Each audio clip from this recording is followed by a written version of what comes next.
Hello, everybody, and welcome to The High Ground, a brand new podcast brought to you by Silent Podcast, where we are anything but silent. We're going to be spending time today covering both episodes 1 and 2 of the new Disney Plus series, Obi-Wan.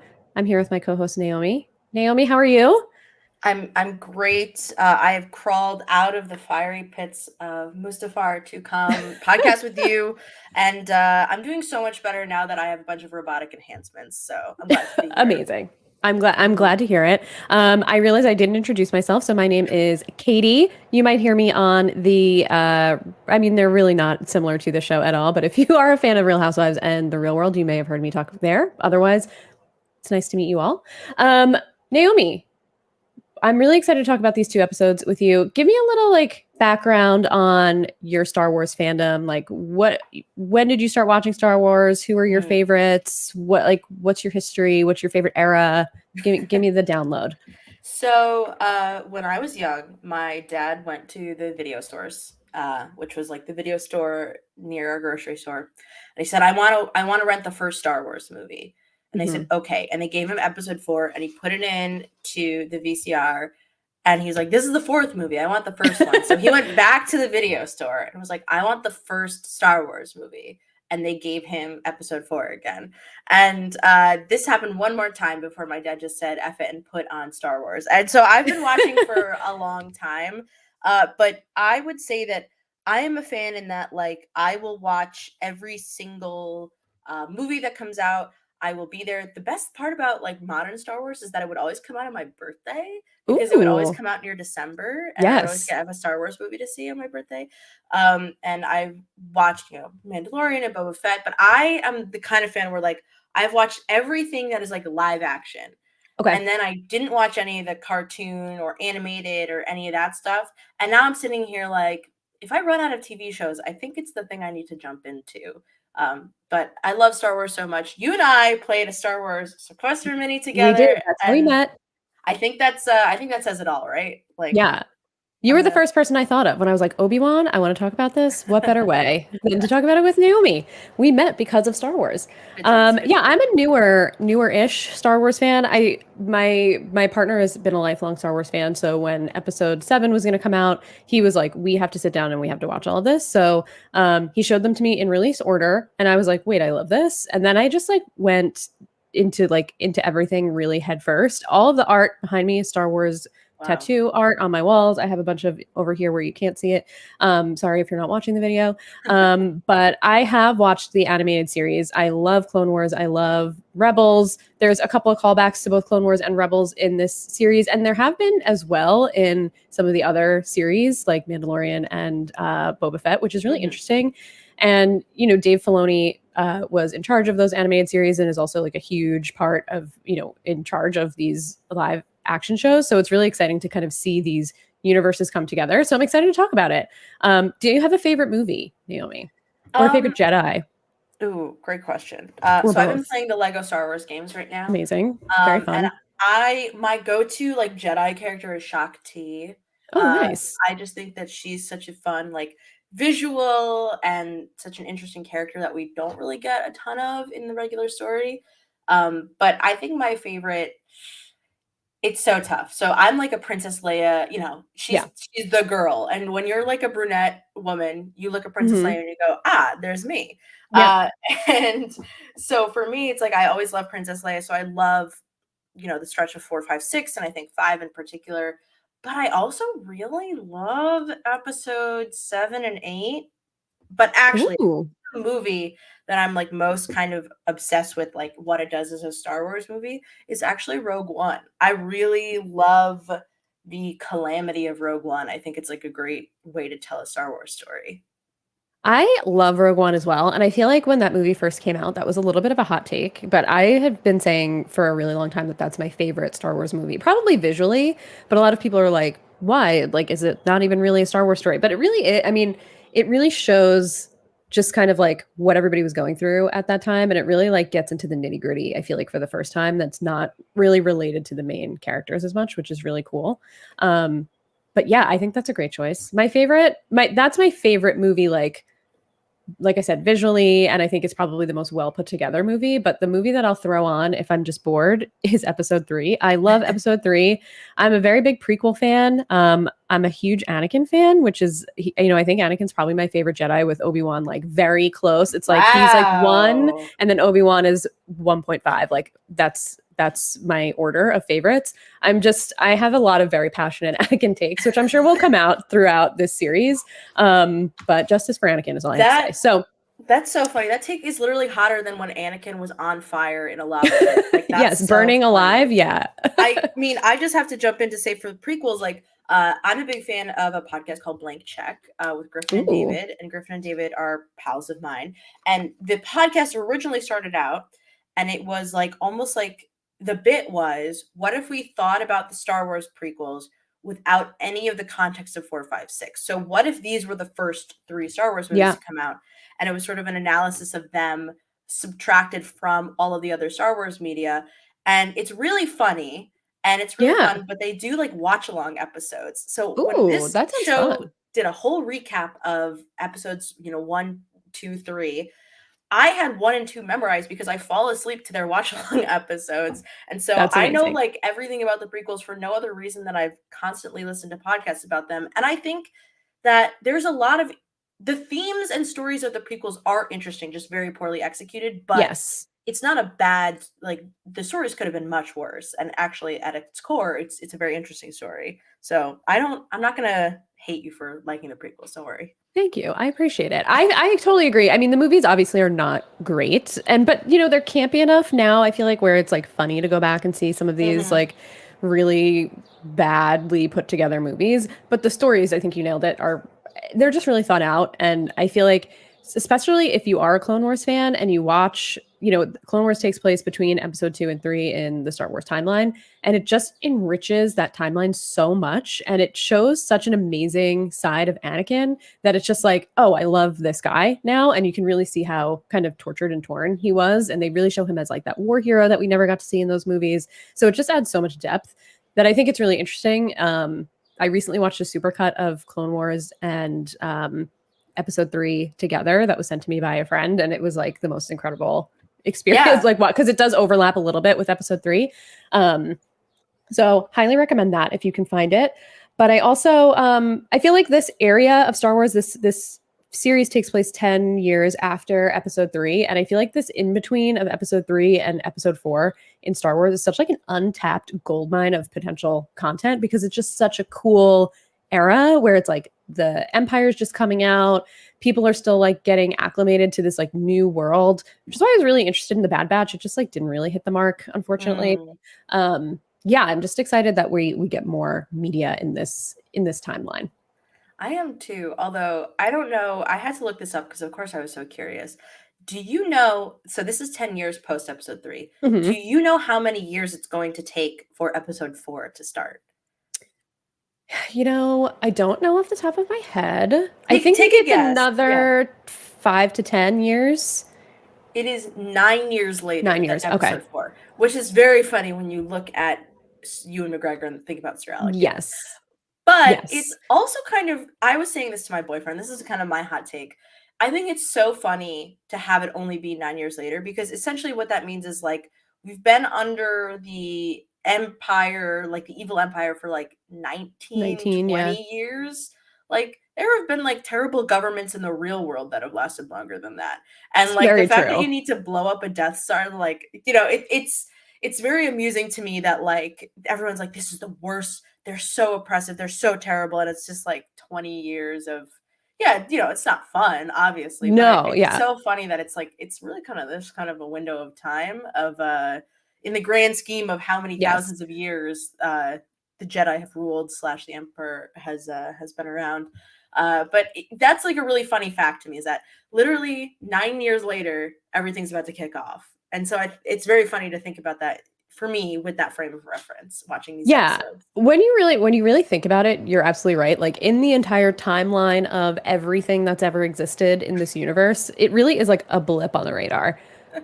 Which I feel like we've probably felt in our lives as well. Like with the state of the world these days, it feels like it's been a lifetime of shit over the last couple of years, but really it's only been a few years, which is kind of scary to think about. So I can kind of relate to how people were feeling, I guess, at that time. But okay, let's go ahead and jump right in to episode 1. Episode 1 opens and we get, if you watched it and didn't skip, it gave you a really amazing recap as to like how we got here with Obi-Wan and Anakin. So it kind of goes over the prequels and it gives you like Obi-Wan's kind of storyline and timeline between episodes 1, 2, and 3, and then it kind of cuts over to Anakin's journey between episodes 1, 2, and 3. I felt like this little recap, little intro made these movies look incredible. Like they made them look like they were blockbuster movies that just came out recently, which obviously we know that they are not. What did you think about this? I thought that this was a really cool way to kind of start this show. They were like beautiful re-edits of Star Wars. Now, very clearly they were like, cut anything that has to do with Jar Jar Binks or Watto, get it out of here. Get the freaking Nemoidians out of here. And they were better for it because I think that Star Wars has very much realized that like humanism and altruism are like at its core, and Jar Jar Binks like eating a frog off the wall is not that. We don't. But I do think that it was really well done, and the footage looked really beautiful, right? Like, it really did. They must have. I mean, I still to this day think about. I watched Get Back, the Beatles documentary, and the way that they restored that footage is so incredibly beautiful. And they probably shot this like on digital. I have to look up what they shot Star Wars on, but I should say that the footage looks really, really good. And I love the intro. I thought it did a great job of recapping everything while also kind of retelling the whole story without being boring. It got to all the points. You saw all the main characters. I'm really excited. And I think it also kind of, we could see it, but I think it teased a little bit at like someone who might return. And yes, I wanted to ask you, so there's obviously a lot of Qui-Gon talk in the episode, but I've read a few theories that people think that Mace Windu might be back because they kept Mace Windu's voice in the intro. And I know there's been a lot of speculation over the last few live series as well that Mace Windu might come back. What do you think about this? Would you be excited to see Mace Windu come back? Yeah, so my boyfriend and I were playing one of our many notorious games where we just ask each other questions. But he asked me, who do you want to see back most of all? And I said, I want them to retcon Mace Windu to be alive and to come back into the story. Because I think it's got two things. One, also, isn't like Darth Maul like technically still alive, right? Oh, well, yes. Darth Maul is my favorite Star Wars character of all time. He does survive when Obi-Wan slices him in half. He's seen throughout Clone Wars. He's seen in sorry for the spoiler if you haven't seen Solo. I know a lot of people chose not to. He does appear in Solo. He is in Rebels, but in the timeline as of now, we saw him die. But he dies in Rebels. Sorry for the spoiler if you haven't seen Rebels. I literally forgot he came back in Solo, and I forgot he was in Solo. Like that's how much Solo means nothing to me. But I was just for Solo. Well, I was originally saying that Darth Maul I felt like was the most likely to appear. Now I feel like Qui-Gon Jinn is the most likely to appear. But what's really exciting about the idea of Mace Windu coming back is that Mace Windu can die in this series. And I think that in a series where there is so much there's so much certainty, Better Call Saul suffers from the same thing, right? Yes. Like we know who will make it out of this show completely unscathed. The idea of bringing back Mace Windu only to murder him again would be fucking phenomenal television. And like, I really hope it happens.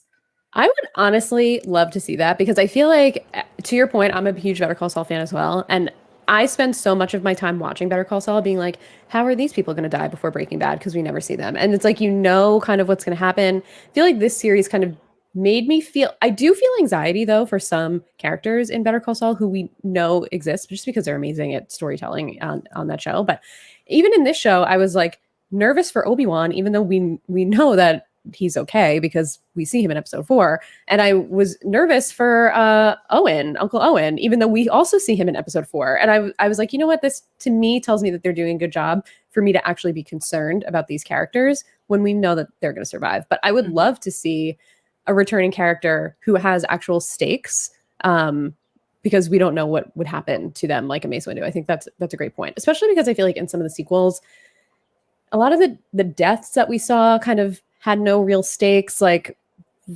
I'm famously thinking about episode 9 where they put Chewie on a ship and then the ship blew up and they were like, just kidding, he's on another ship. And it's just like you had that moment of like, oh my God, Chewie's dead. And then they're just like, just kidding, he's okay. So it's kind of like they took all meaning away from death in Star Wars because people die and then they bring them back. But it would be kind of incredible if they brought someone back just for him to get murdered again. It's so funny. I literally like played through the entire stories. I played through all 9 episodes in Lego Star Wars, right? Mm-hmm. And I played episode 9 and I could not remember a goddamn thing that I was like, what planet? I was literally staring at my Switch being like, I don't remember this. And Yeah. I The whole movie is a love blur. Babu Frick and I couldn't remember a single thing that happened. Like it was insane. You're kind of better off, I think, for it. You're better off. And now I'm like, maybe I gotta rewatch it, but that movie's terrible. I've tried. It's almost impossible. Like I can't get through the opening scene on Mustafar, which I'm like, leave Mustafar alone. This is a sacred place. Nobody in the prequels should, nobody in the sequels should touch this planet. Leave it alone. My question to you is like, how did you feel about Boba Fett? Because we're gonna get into like the recap of it all, but I think that this show, obviously we know Mandalorian's great. I think that this show is doing a lot right, that Boba Fett is did a lot wrong. I want to know how you felt about the Book of Boba Fett. Yeah, I enjoyed the Book of Boba Fett. One thing that I am absolutely tired of and need no more of is Tatooine. Like, get me off this planet. I don't need it. And I was nervous about this because I'm like, we're going to see a whole series again on Tatooine. And we've already been on multiple different planets in just the first 2 episodes, which I love. And they're different types of terrain. There's cities. There's, beautiful. There's Alderaan, which is like kind of like I guess like a kingdom sort, not a kingdom, but I don't know how to really explain it, but it's lush, it's green, it's obviously, a rich planet, it's beautiful, and I'm so excited that we get to see it. So I love that we're off of the planet already in the first episode, in second episode. That's amazing to me. I liked Boba Fett a lot, mostly because I have no feelings about Boba Fett going into it. I know people were upset because they were like, this guy's supposed to be a brutal bounty hunter murderer, and now he's like being friends with the Tuskens and whatever, and he's friends with animals, and he's supposed to be like this fair ruler. I didn't mind it, only because like I didn't really care much about Boba Fett one way or another. I can understand why people are annoyed about it. I think it was a good vehicle to kind of move some more things in that storyline along. What I think it's interesting that they're doing is overlapping this media so much with each other. I mean, I think we should probably put a blanket like there's going to be spoilers across all of the other Star Wars shows and movies here. Yeah. But I think, what is it, like the 3rd and 4th or 4th and 5th episode of Boba Fett are basically episodes of The Mandalorian, like season 2.5. Like they just completely shift into Mandalorian episodes, which I did so much that was so important to the story of The Mandalorian that if you're not watching Boba Fett, you're going to probably miss it. So some of that stuff should have happened in season 3 of The Mandalorian, I think. But overall, I kind of enjoyed the show. I don't need a second season of it. It felt like it was like a good blip. But what did you think about it?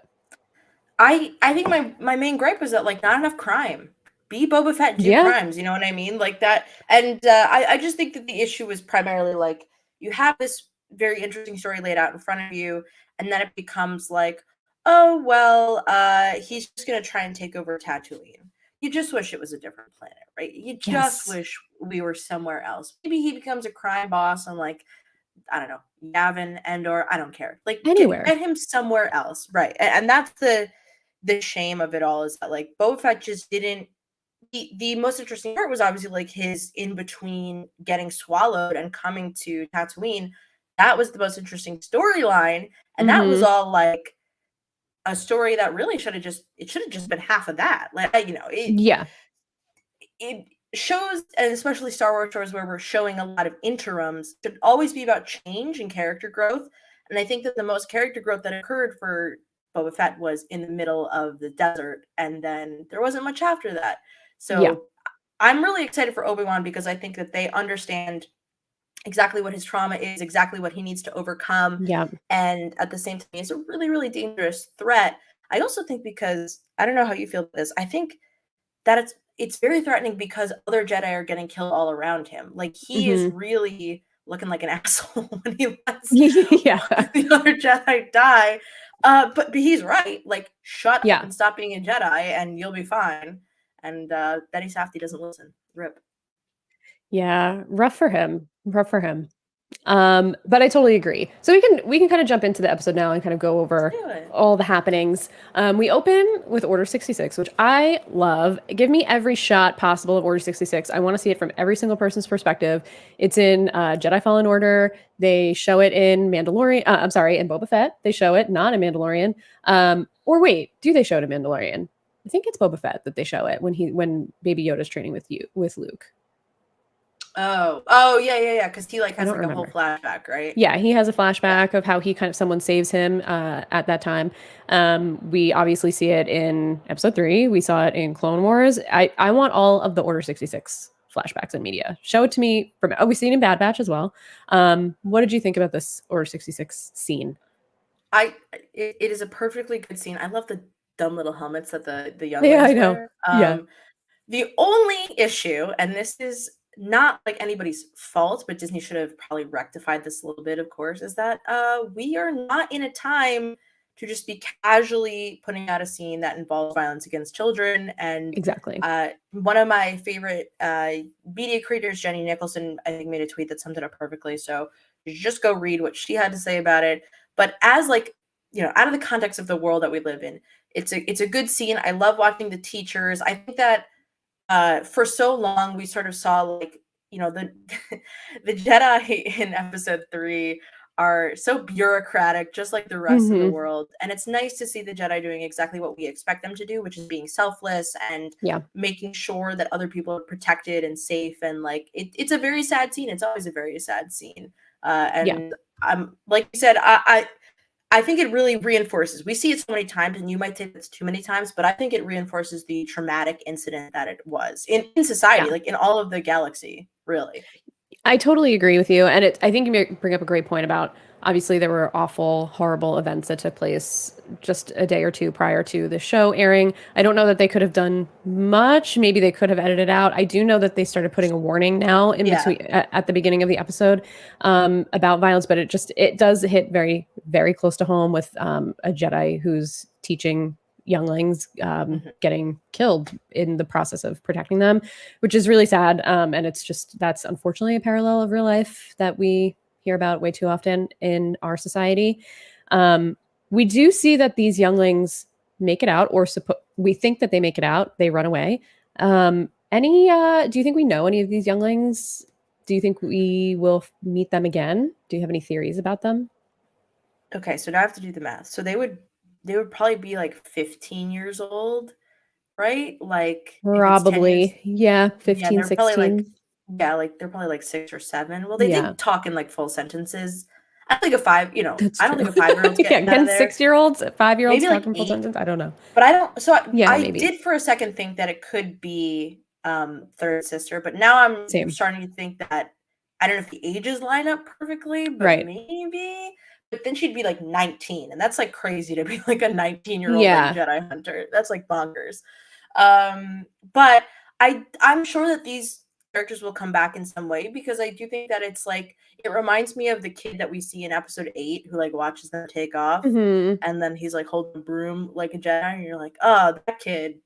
Someday we'll cut back to him on that planet. But for now, I think I don't Yeah. know who they could be at this point. Now that I'm realizing that the ages don't line up whatsoever. Yeah, you bring up a great point about the ages because I was like, oh, that's definitely Reva, but now I'm like, maybe you're right. Reva doesn't seem like she's 19.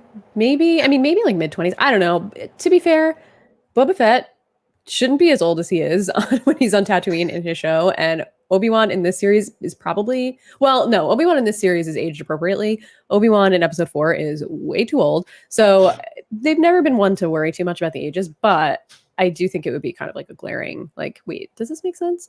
Yeah, Um, maybe they just need to do it where, like, how like a year is longer on Mars than it is on Earth. mm, Like maybe it's this just is a like good point. a year shorter on Tatooine, and like the sun just really does a number on your face, you know? Well, there are 2 of them. So Exactly. double the sun Yeah. exposure. It's true. You really gotta So the we sunscreen business in Tatooine must be booming. Yeah, if they don't have like a sunscreen empire, no pun intended on empire, they really should be kind of like the heart of the sunscreen industry because who better? Yeah. Speaking of Tatooine, next scene we get Tatooine and then we get a little chyron on the screen that says 10 years later, and we open with the Inquisitors coming down, landing right in the middle of town. I'm just like, oh, they're really just like putting this ship right wherever they want. No care at all. And we get the Grand Inquisitor, the third sister, and I believe the fifth brother. Any thoughts on this crew? Were you like, who are these people? I was a little bit, although I had read some stuff beforehand about them, and I think it's a really, really great villain, right? Like, Yeah. Obviously, Giancarlo Esposito is a great villain in Mandalorian, but these are like a great overarching villain. It's like a better Knights of Ren in some ways, where like the Knights of Ren are just like masked figures that you don't see, and they're just like whipping around weapons, and you're like, oh, okay, they could kill you. But these guys are like, they got lines, they got facial expressions, they're talking to you. I really loved, I guess it must be Fifth Brother, the guy who had like clearly like a circle blade on the back of it, you know, he like clearly has something that he can just reach over. And I don't know if that's what was used on Flea, in spoilers in episode 2, but I love that weapon. I want to see that weapon in action. Like, that was really cool. So these lightsabers were used in Rebels. So the Grand Inquisitor is in Rebels, and we've seen Inquisitors and other things in Jedi Fallen Order. Especially one of the main villains is the ninth sister, I believe, and she is, I just have to say, the coolest like looking villain or Empire person. If you haven't played Jedi Fallen Order, look her up. She's very cool. I feel like all of their outfits are awesome. If I were in the Star Wars universe, I would want to dress like an Inquisitor. I feel like they look very cool. But yeah, they kind of pop up throughout the Star Wars media here and there. Whereas, totally agree with you about Knights of Ren. I feel like they should have just like scrubbed Knights of Ren out of those movies because they were probably the biggest letdown, along with Snoke. Like, but yeah, I think they're going to be exciting to see. I know there's been a lot. If you did watch Rebels and you are watching this show, there's a lot of back and forth about how the Grand Inquisitor looks very different. Agreed, but that is what it is, I think. Yeah. So they enter into a pub and they start to question who I assume is the owner of this pub or saloon. And it kind of gives us, I like what they did here. They gave us a quick, like, do you know who we are? Do you know what we do? And like, that just like explains who the Inquisitors are for people who don't watch the animated series or didn't play the Jedi Fallen Order video game. It's good. So tension. Like, you are really afraid, I think, in this scene that like any of the people are going to get hurt. And I also love what they do with like introducing the Jedi of like, again, very easy to catch these Jedi, it seems like. Yeah, like, what is this guy doing? Again, this is, I think, what was like a big gripe of the prequels is like, how are the Jedi this dumb? And once again, the Jedi are this dumb. Yes. It's like, oh my god. Very much what are we doing here? You know, I guess they went to school for like, it's like being a jock, I feel like. Somehow the Jedis are like the jocks of the universe, which is crazy to think about. For sure. They really don't have a lot of like foresight. They think very in the moment, and it's very just a lot of really bad decision making. So they essentially are talking to the owner / bartender, I assume he's the owner of this saloon, and just says the key to hunting Jedi is patience. The Jedi cannot help themselves. Their compassion leaves a trail. And he says, you know, there's a rumor that a Jedi's hiding in the saloon. He wandered over. He was looking for others. He's been helping the owner of this saloon, and then in exchange, he gives him a place to hide out and get away from the sun. So mid kind of like giving this story, Reva, who's she's the third sister. Yeah, I think. The third sister, she throws like I guess it's like a knife or a blade at the owner's face, which was like pretty intense. And the Jedi, who is like looking around very conspicuously already as this is going on. So it's like, if you didn't want to be seen, maybe like stop looking around like you're about to get caught. But he like very obviously puts his hand up and it like stops it with the Force, and exposes himself.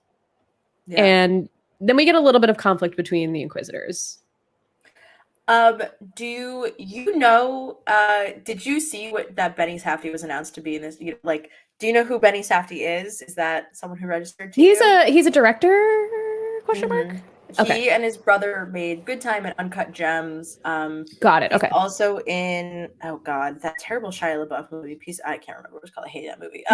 But I love the Safdie brothers. I love them so much. They're fantastic film directors. Like, always two of my favorite Jews in the universe at the moment. But I kept joking because I'll say this, like, I'm Jewish. I love how insane, like, the character of Watto, when you watch Watto back, is so deranged. And Yes. to me, I just wanted Yes. Benny Safdie to be playing like Watto Jr., which is my own stupid joke in my head. But I'll say this: love this character. I think this is so funny, and he's a great fit for it. He's like very hapless, very very like, oh, I can't stop helping people.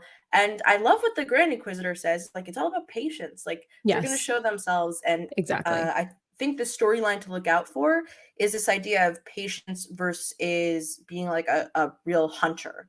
And Yes. we know that the third sister, we know Reva cannot have the patience to draw out the Jedi, and therefore she loses him time and time again. Whereas the Grand Inquisitor is being very, very patient and is very much setting the trap. And obviously, he gets something bad happens to him in the end of this episode. But yeah, I think that that's the storyline to look out for: is patience versus being too impatient and trying to catch your prey before it's really trapped. yeah, she has a very one-track mind. She wants to catch Obi-Wan. She sees herself as this really powerful, I guess, Inquisitor who feels like Tatooine in general is beneath her. These random little Jedi are beneath her. She wants this guy. It's like the big fish. We get a little bit of we'll jump ahead a little bit, but it does sound like she knows that Darth Vader, Anakin, is probably looking for Obi-Wan, and that it feels like this will probably make her rise up in the ranks if she's the one to bring him in versus someone else. So it feels like that's maybe her motivation, but it does feel like she wants whatever power this is going to give her, and it feels like she's almost blinded by that. Like, it makes her very impulsive, and she makes a lot of these impulsive decisions. Whereas you're totally right. The Grand Inquisitor is like, it all takes patience. They will show themselves eventually. So this causes tension. The Jedi is like, he says something along the lines of like, you'll never catch us. There's too many of us. And then he just like knocks a shade, not a shade, but like an overhang down, and just like runs away. And I'm just like, what? They can't just like, but they kind of just like let him go. They barely go after him, which is the first of many like chase scenes in the show that make no goddamn sense at all. Yeah, I gotta say, like, Deborah Chow, you're a great director. What the fuck were these scenes? Like, yeah, it felt like I was watching like a kid make a Star Wars movie where it'd be like, oh no, it felt like a video game where it's like, oh no, the tree is falling in front of us. How do we get around it? Well, you just have to wait 2 more levels. Like, it's so stupid, and I kind of love that, but it's like not camp enough to be funny. It's just kind of dumb, and that's like, I don't understand how that gets by Disney. I don't understand how there's a million executives watching this. There's a million people who are giving notes, and nobody's like, that seemed dumb. Yeah, like extremely dumb. Change it. Yeah, maybe let's just do a reshoot of this, see how it goes. Yeah. We could probably do better than this.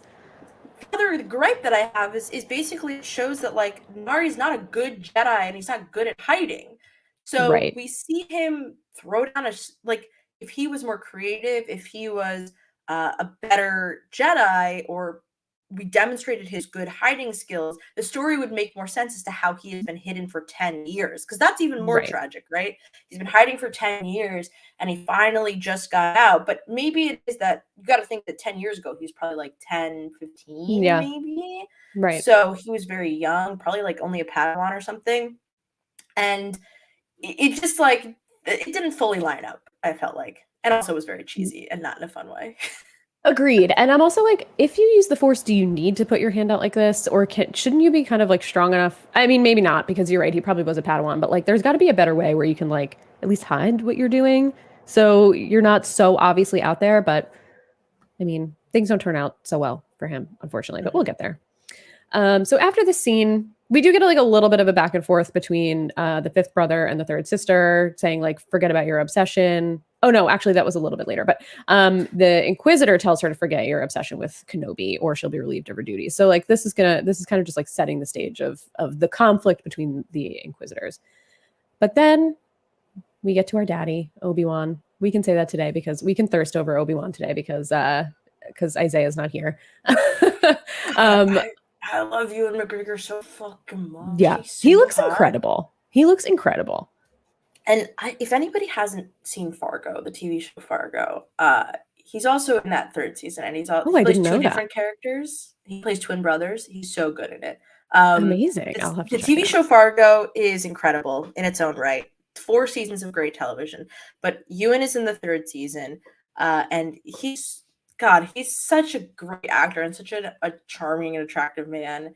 It's like kind of deranged, and especially considering how dorky his haircuts are in the first couple of movies. Like, Oh yeah. I love this version of Obi-Wan so much. Yes. This is the best version so far of Obi-Wan. He looks amazing. His hair is great. He's like nice and weathered, but like in a nice way, even though the Jawa later tells him that he smells terrible.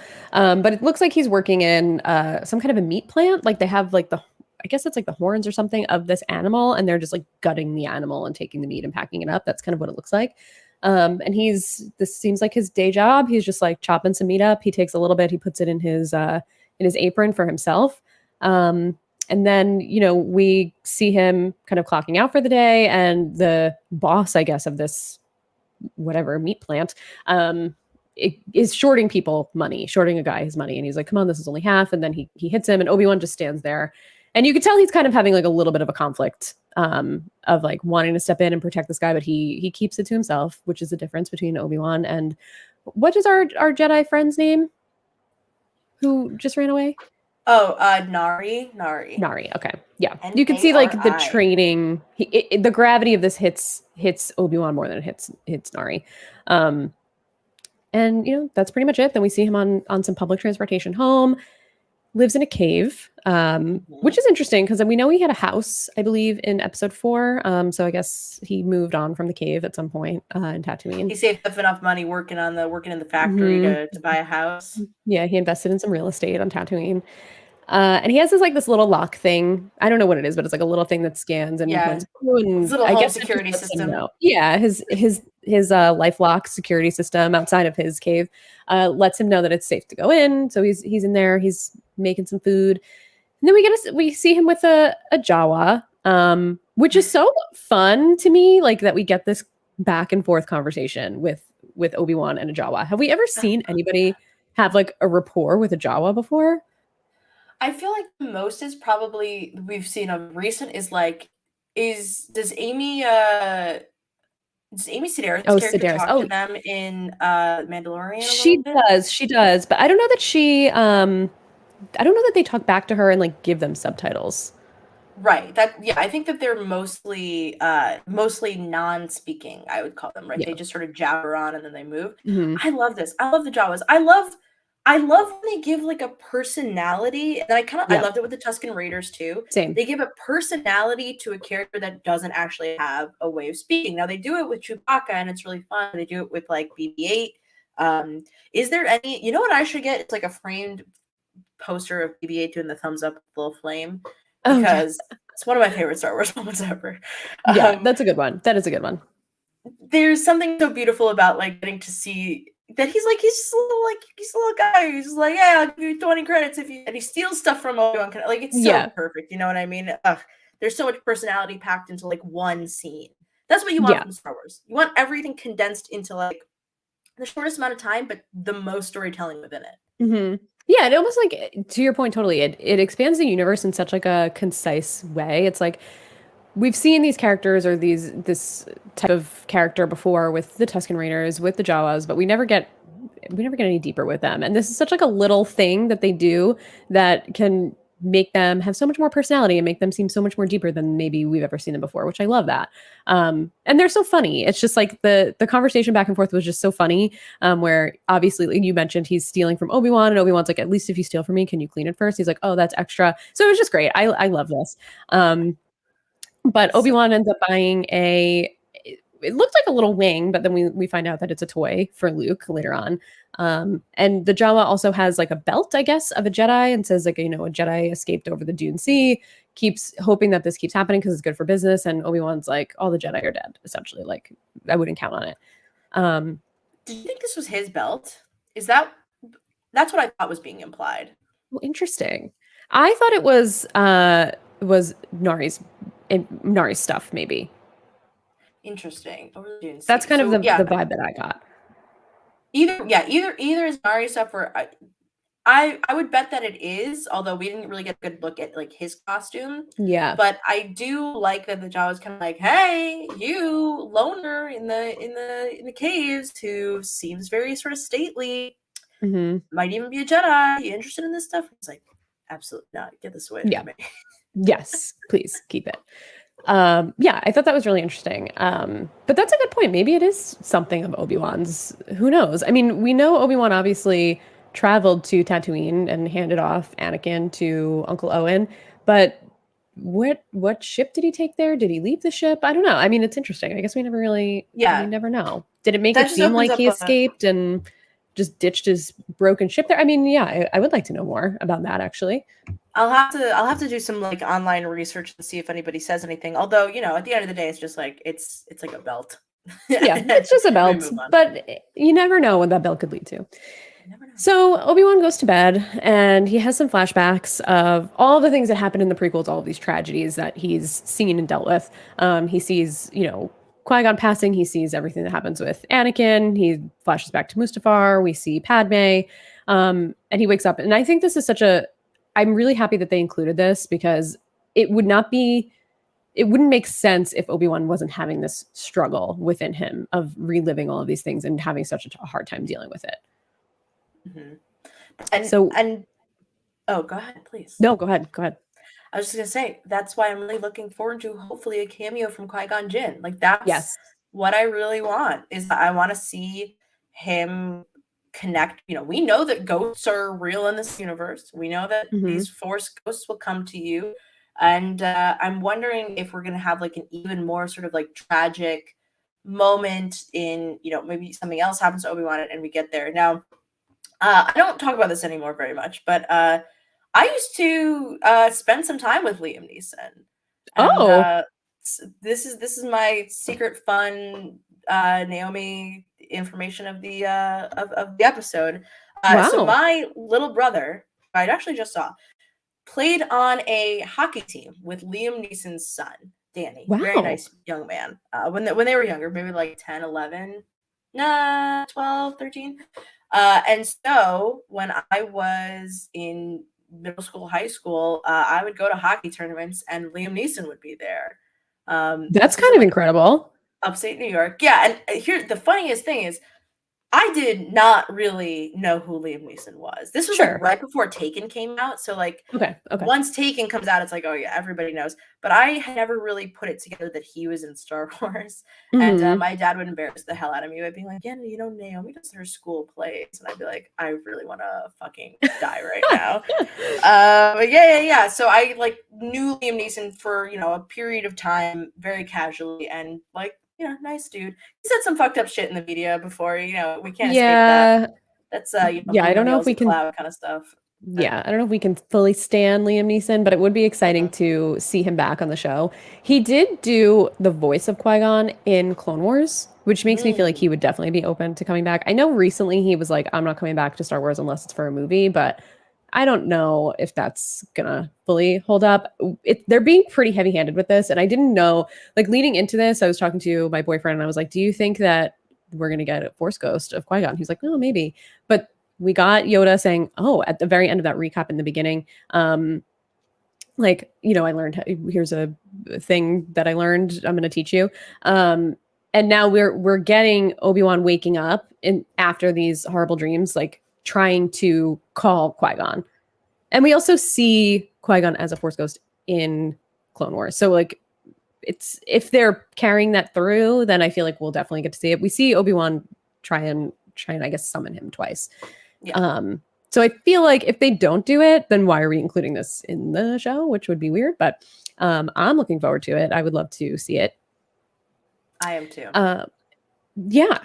The next day, Obi-Wan goes to a cliff near Uncle Owen's moisture farm and watches Luke play. And Luke is sitting on the top of the house or hut or whatever, pretending to fly. We get this like cool little binocular scene that we saw in the trailers. These binoculars seem like they had like leather over the eyes. And I was like, how do you see through this? This is just like what I was like, this is like a very strange set design, like prop design. Classic. Yeah, Star Wars. So he goes back at night and then he drops the ship off. And I don't know the animal that he's climbing. So that he's riding. I feel bad that I'm not calling this animal by its name. I'm sure it has a very Star Warsy name. But it kind of looks like a camel with like an aardvark's face or an anteater's face. I don't really know the difference between aardvark and an anteater, but I know that they are different. But he's cute. It's funny, like in Avatar they have all these cute little amalgamations of animals, and in Star Wars they are always like the ickiest, nastiest looking little animals. Yeah. They're like so ugly that they're cute sometimes, you know? But yeah, this is a very Star Wars looking type of animal. So he's riding him back at night. He drops off in a little bag this ship that he bought from the Jawa. And then on the way back, he gets confronted by Nari, who we saw at the saloon earlier. And he's looking for help from Obi-Wan. Obi-Wan says, like, I'm Ben. My name is Ben. But this guy seems pretty clear, like, no, you're Obi-Wan Kenobi, and I need your help. I've been searching for you for all this time. How did you find him? How are you finding him, like, as soon as you get to Tatooine, and these Inquisitors have not found him yet in 10 years? I do not understand. This is so I think my big gripe with this series so far is I think that if they had just done a little more thinking and a little more analysis and thinking really like about the plot holes, they would have realized that what they should have done is something like Obi-Wan's in town, runs into Nari. Nari Yeah. is like, I recognize you. And Yes. he's like, no, you don't, and runs away. Yeah. And if you have something like Nari was like, I was at the Jedi Temple when you were there, like Something. I was talking to my boyfriend about this. I was like, who do you think are the most like is we know that Yoda is like basically the highest ranking Jedi who is still out there, Yeah, right? my least favorite Jedi of all time, yes. Wow. Oh my I God. hate Yoda. It's a story for another time. I'll go off in a tangent about it, but all right, tune into episode it's 3 to hear Katie destroy a green little goblin. yes, I would love to. Well, so for me, I was thinking like if Yoda is the highest ranking Jedi who's still out there, who probably the Mhm. Inquisitors are hunting, unless they think he's dead, but how would they think he's dead? I don't know. I don't know who's Just keeping chilling on track of Dagobah, like not doing I shit to help feel anybody. I can kind of get a feeling I think Yoda's alive. I don't know who's doing that. But uh is Obi-Wan like the second highest Jedi out there? Like Probably. yeah. So then it becomes like he must have been pretty popular or pretty recognizable at the temple. Have Nari be like, I saw you when I was a kid. Like I saw you when I was a Padawan. And like I think what's interesting is connecting it back to like the world that was lost. Obviously, like Yeah. the Jedi, it's sad that all these people died. And I think that you need to connect it back to like basically this was all lost. This is all gone and Mhm. destroyed. And there are people here who still remember because they were children Right. when it happened, or they were a little bit older.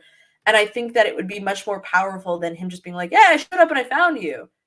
Yeah, Fucking I like okay. that so much better if he ran into him somewhere out, or if they worked at the same like meat plant together and he approached him there or something that would have made it make a little bit more sense. But just finding Obi-Wan randomly in a desert and being like, I know you, you're Obi-Wan, with no explanation on like, how did you realize that he was out here in the desert? How did you find him on this huge planet?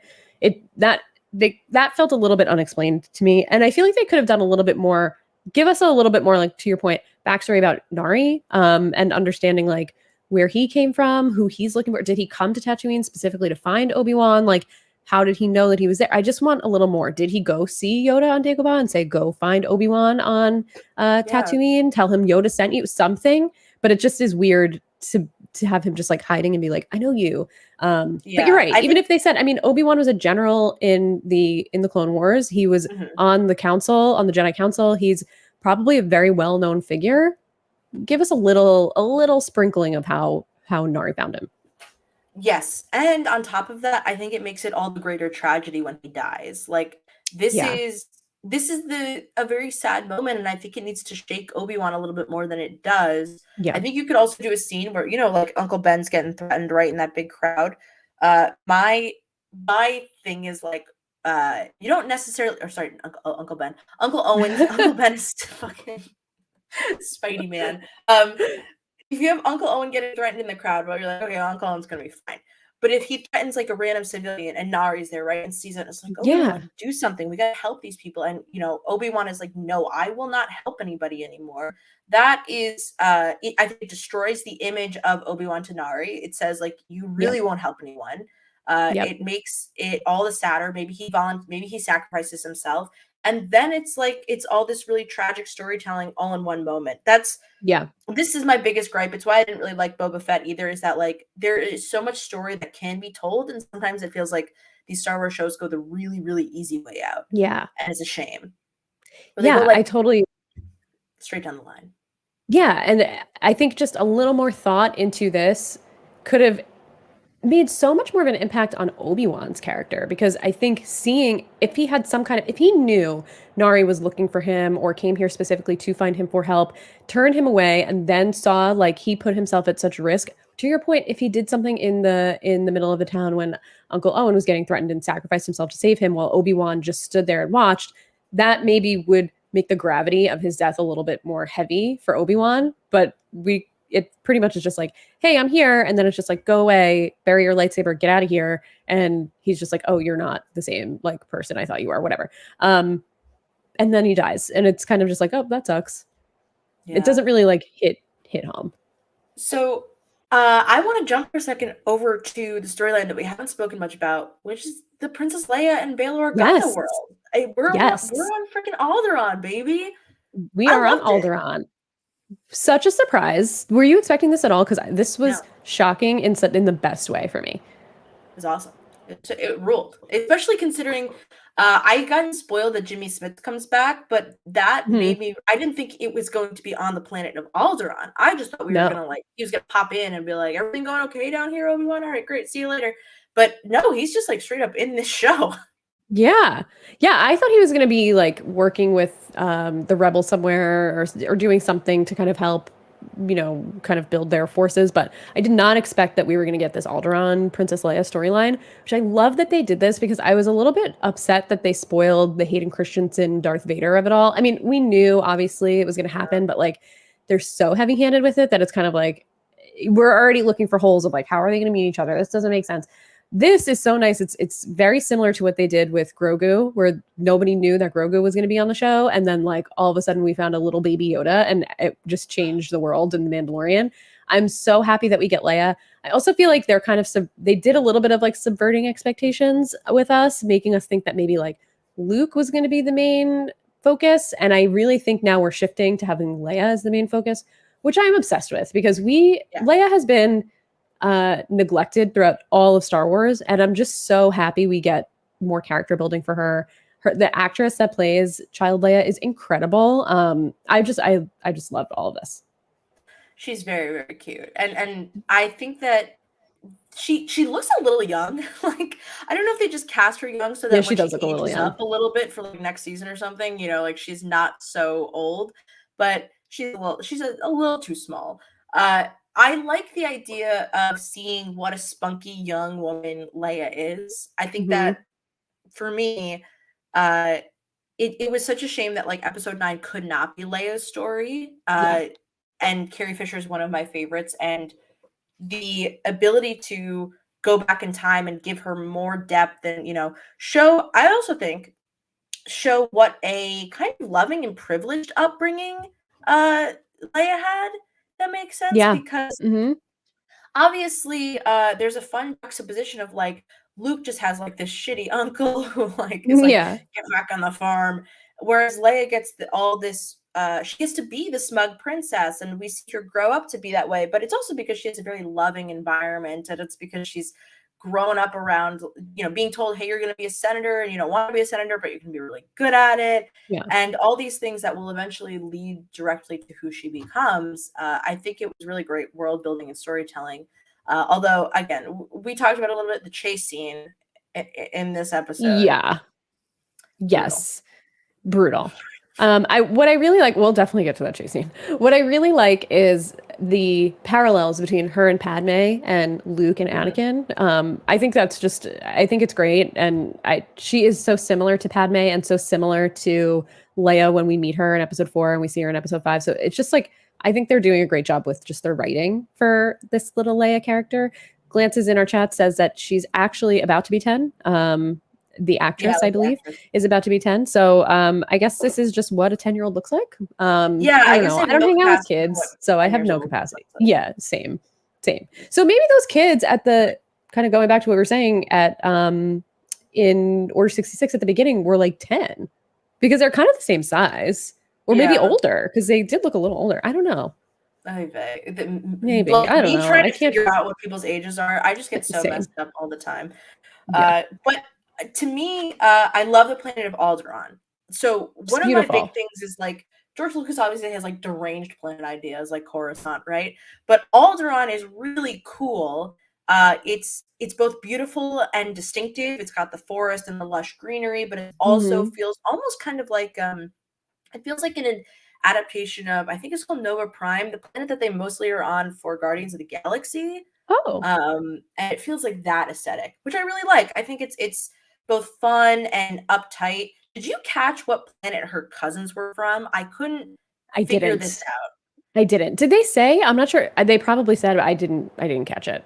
I didn't get it. I was looking at them and I was like, am I trying to get context clues from this? And I couldn't figure it out. So we'll figure it. I'll come back and see. Maybe I can do some Googling right now. But I love the snotty cousin. Do you ever had like a cousin that you didn't get along with when you were like 10 years old? I didn't. I don't actually have like a one true cousin. I have one true cousin now who's young, a lot younger than me, but I had like second cousins and stuff that I just wasn't like super close with growing up. But did you have a snotty little cousin? I was the snotty little cousin. I was like, me and my little brother, we were the youngest of our family for a long time, and we were little shitheads. And so I probably was this cousin where I was like, well, I think that you're stupid, but I probably deserved it. I probably deserved my cousin making fun of me. But my cousin wasn't saying anything rude, like, don't speak to droids. She had a good point, though. It's all about manners. Like, you exactly. Have to your manners, bitch. Exactly. This kid sucks. But before we get there, so Leia runs away. So Leia is getting ready for this, like, I guess it's a gathering. I don't know. I was gonna say ceremony. I don't really know what the purpose of this gathering is. But it's Leia's mother. Well, I guess adopted mother, because her mother is Padme. Briha Organa, sister, to come, and I guess they need their support for something they're trying to get. I don't know if it's financial support or if it sounds like Bail is still in the Senate. So I don't know if it's election support or what. Seems like maybe like a fundraiser of sorts that they're throwing. And Leia dresses up someone of another race, which I don't know what race this is. And maybe they work with them or is, some, I don't know. But she's like, she said that you would find it amusing. And Leia's actually just like out running around in the forest and climbing trees and just looking up at ships in the sky and talking to her little droid Lola, who's so cute, and like pointing out what the ships are. So she gets caught. Her mom catches her and she's like, promise me, you're not gonna do that again, whatever. And Leia's like, I promise, Mom, I'm sorry. And she gives her a hug and she takes the droid back. So, shifty little Leia. But she basically says, like, no one's gonna miss me. All I do is just wave. Like, I don't want to do this. So we're already laying the groundwork of Leia, like, not wanting to be part of this like fancy schmancy political life. And we know that down the line she's not. She starts off as a princess, she becomes a general, which we love to see. But at that point we get a reveal when she goes inside that there's someone who we don't know at the time, but we do find out is Flea from Red Hot Chili Peppers lurking in the shadows, which is the most random casting maybe ever. Like, why Flea? Why does Flea getting like I love the stunt casting in Star Wars. Like, I know, but like having Kumail Nanjiani, you know what I mean? Like, it's just like these are the places for these actors to exist. And they are so funny when they are a participant in because Star Wars is all about like weird, like weirdos, and like who's weirder than a guy named fucking Flea? It's so true. And I feel like, I don't know if Flea is a Star Wars fan, but I feel like they do so much of these like casting huge Star Wars fans in some of these shows. We saw it in The Mandalorian a bunch of times too. Like, it's just, it's fun that they do it. It's fun to, it takes you out of the world a little bit, but like in a fun way, not in a like, oh, this is an annoying way. So then we go back to Tatooine. We kind of like get these worlds spliced together. And we get Owen confronting Obi-Wan after a hard day of meat packing. He brings a toy back to Obi-Wan in the town when he's getting his little like camel aardvark looking animal. It says, like, stay away from Luke. We don't need you. We don't want you around. And Obi-Wan is like, there's more to life than the farm, and he needs to see that. He needs to be trained. And Obi-Wan kind of says like, well, is he okay? And Uncle Owen is like, you don't care if he's okay. You just want to know if he's showing, meaning I guess like showing signs of being force sensitive. And then Obi-Wan says, when the time comes, he must be trained. And Owen says, like, you trained his father. And he says, Anakin is dead, and I won't let you make the same mistake twice. Which is just kind of like gutting for poor Obi-Wan, like he's like living with this feeling of failure. Like, he failed both Qui-Gon, he made a promise to Qui-Gon, and he failed Anakin at the end of the day. And he feels like at this time, he murdered him. So it just kind of sucks. And then it's just like, oof, here's another stab. But then at this time we get the Inquisitors. They come to the town center, and they're looking for the Jedi hiding on the planet, which is Nari. But Obi-Wan is like right there. He's like hiding with his little like animal. And we see the third brother kind of saying, like, we need all the information. The fifth brother, sorry. We see, we need any information that you have. And then Reva kind of like just goes off. And she's like, I'm going to cut your hands off if you don't give me the information. So anytime you reach for something, you think of me. And then a town person does speak up and says, like, this is the Outer Rim. You have no jurisdiction here. And Reva just like chops off her hands. So Reva, a little unhinged. Yeah. Oh, yeah. I feel like the one thing that I think we need to see, and hopefully we will see it, is like a Reva backstory, because I see a lot of people sort of complaining online and saying like, well, she doesn't really make any sense right now.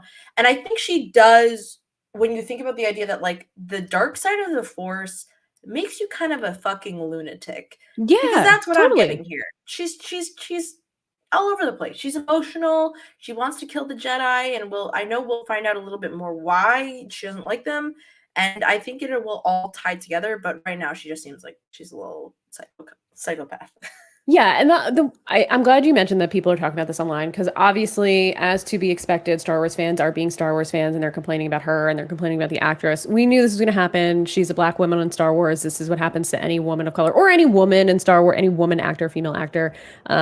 Let's just relax, everybody, and like let the show play out. We need a villain. Obviously, it's not going to be anybody that we think it is. Like, just chill. We'll get the story. We'll get the backstory. Let the storytellers do their thing. Star Wars fans are very annoying when it comes to things like this, unfortunately. But I think she's actually doing a really good job. I know people have been complaining, being like, oh, her rage like comes out of nowhere. To your point, she's obviously very, very far over to the dark side. People could say the same thing about Darth Maul. His rage literally comes from nowhere. He's just an angry, I guess he's not really a man, but he's an angry man. That's it. The dark side makes you a lunatic. Yeah. That's it. Let's just let that be. So you could tell that the fifth brother's getting very frustrated with Reva. She sees Uncle Owen and she like dials in on him immediately, and she's like, something. She asks his name. He says Owen. She's like, oh, you have a wife and kids. He says, my family is no concern. She knows that he's a farmer. She asks if he's hiding a Jedi on his farm. And he says he has no love for the Jedi. He sees the Jedi are vermin, and he kills vermin on his farm. And she's like, oh, you protect your family. I like that. And then she says, do you think you could protect them from me? And then she basically threatens everybody in the crowd and says, tell me where the Jedi is, or this man and his family die. This man eats it. Yeah, basically. Yeah. And I love the lightsaber noises they have in this. I feel like they're just a little bit more pronounced than we usually hear them, so they make them a little bit more scary sounding, which I'm a fan of what they're doing there. Yeah, that's like the Kylo Ren blade, where it's like, yeah, oh my gosh. Yeah, very loud. I like it. Singe your eyebrows off. Yeah, for sure. Love it. So she calls the Jedi cowards. She says, they failed them and they abandoned them. There's no point in protecting them. They wouldn't do the same for you, but you could save this man. Obi-Wan's just kind of watching this take place. I'm sure he's feeling very conflicted internally of like, shit, what am I going to do here? But he keeps it cool. Patience, as we've said throughout, is kind of a virtue here. And she's holding the lightsaber to Owen's neck, essentially. And then the third brother steps in and just says like, enough is enough, puts a picture of Nari and says, this is the Jedi we're looking for, tells her to stand down. And then she whispers to Owen and she says, next time. So this is when the Inquisitors kind of get into it, and they're like, you spent the last 10 years trying to find him. What do you think it is that you'll gain by capturing him? She says, what I'm owed. And they just like go back and forth. The fifth brother says, you go too far. And she says, maybe you don't go far enough. Any thoughts on this conflict or anything that happened in this scene? To me, the interesting part of this is how clearly Owen feels about the Jedi and how he feels about Ben. And I think that's a, obviously this is a good development, and it shows exactly why like Luke has been alone for so long on Tatooine, and why he never reached out, is because like Owen was like, bro, you got everybody else killed. My question, I don't know if this is explained at all, or if I don't have the context for this. How is Luke on Anakin's home planet is with a relative of Anakin's in some way? And like, if I was Anakin, I'd be like, all right, I should go find my kid and kidnap him to make him a Sith Lord like me, or kill him, which I know he doesn't want to kill his own child. But like, how does he just like casually get to live out here? That, to me, that's the thing, is like, I really wish that, and it's tough because obviously Star Wars like has created this canon that you cannot change from 19 or something. But that's the part that's always like, we're just gonna let him like be named Luke Skywalker. I know. I mean, the name Luke Skywalker alone, I think that the issue is, and they kind of address this in some of the comics, I believe, that I think Anakin finds out that Luke, or Darth Vader finds out that Luke is his son after episode 4, because he sends Boba Fett, and I didn't read these comics, so I don't know if I'm getting this 100% correct, but I believe the story is that he finds out that the pilot who blew up the Death Star, he has Boba Fett go out and try and find out who this pilot is. He hires him as a bounty hunter, and Boba Fett comes back and says his name is Luke Skywalker. But I believe that he is under the impression that they're dead, because Palpatine tells Anakin in episode 3 that you killed Padme in your rage, and that she didn't survive. So I think he just probably, I don't know if they addressed the babies not surviving, but I think he just thinks Padme and his kids are dead, so he's That's not really actively looking for them. All right, she's dead. Moving on. Okay. Yeah. Yeah. Oh, well, all right. I guess I have to go just like torture the planets, the galaxy. All right. Yeah. So, Owen, yeah, I think you bring up also a really good point about how Owen feels about the Jedi, because like, why wouldn't he feel this way? Because Qui-Gon Jinn just comes and is like, I'm taking this kid who's too old at this point to be taken, but I'm taking him anyway, and we're gonna make him a Jedi. He's super powerful, but we're just gonna leave his mom here, at the time in slavery, gets sold to Uncle Owen's family at the time, his dad. They end up, it seems like they have like a good relationship, but she gets like taken from them by the Tusken Raiders, gets also like put into some kind of slavery or captivity. And then like Anakin comes out. It's just like the Jedi have done nothing but ruin this family, essentially. So like, yeah, Uncle Owen should hate the Jedi. Absolutely. He should. And it makes sense. There's a lot of people should hate the Jedi, if we're being real. Like, there's a lot of conflict, I think, with the Jedi and their practices. Exactly. And that's actually one of the best parts of Star Wars, is that the Jedi are not necessarily great people. They're not, that they just operate in their own benefit, but it really impacts the people around them. And I do wish that we saw more of either Obi-Wan discussing this or thinking about this, or we saw on the other side more people confronting Obi-Wan, just not only Owen, but maybe someone else, say like, you destroy lives, like, you know, you ruin people's ruin things by kidnapping people, and like, you weren't there to help. And hopefully we'll see more of that along the line. Yeah, for sure. So Obi-Wan comes out, he says thanks to Owen, and Owen says, I didn't do it for you, and then walks away. So then we go back to Alderaan, and we see Bail Organa, which is so exciting, and we see like his and Leia's relationship. It seems like they have a really, really great relationship. They go out, they meet Bria's sister. She says hi to her cousin, and her little shithead cousin just ignores her and is rude. So they're at some kind of a banquet. Like I said, it kind of seems like a fundraiser of some sorts. We get a droid in the background that looks a lot like C-3PO. I don't know if it is. I mean, I know there's another one that's called YO. That's the same type of droid that serves them.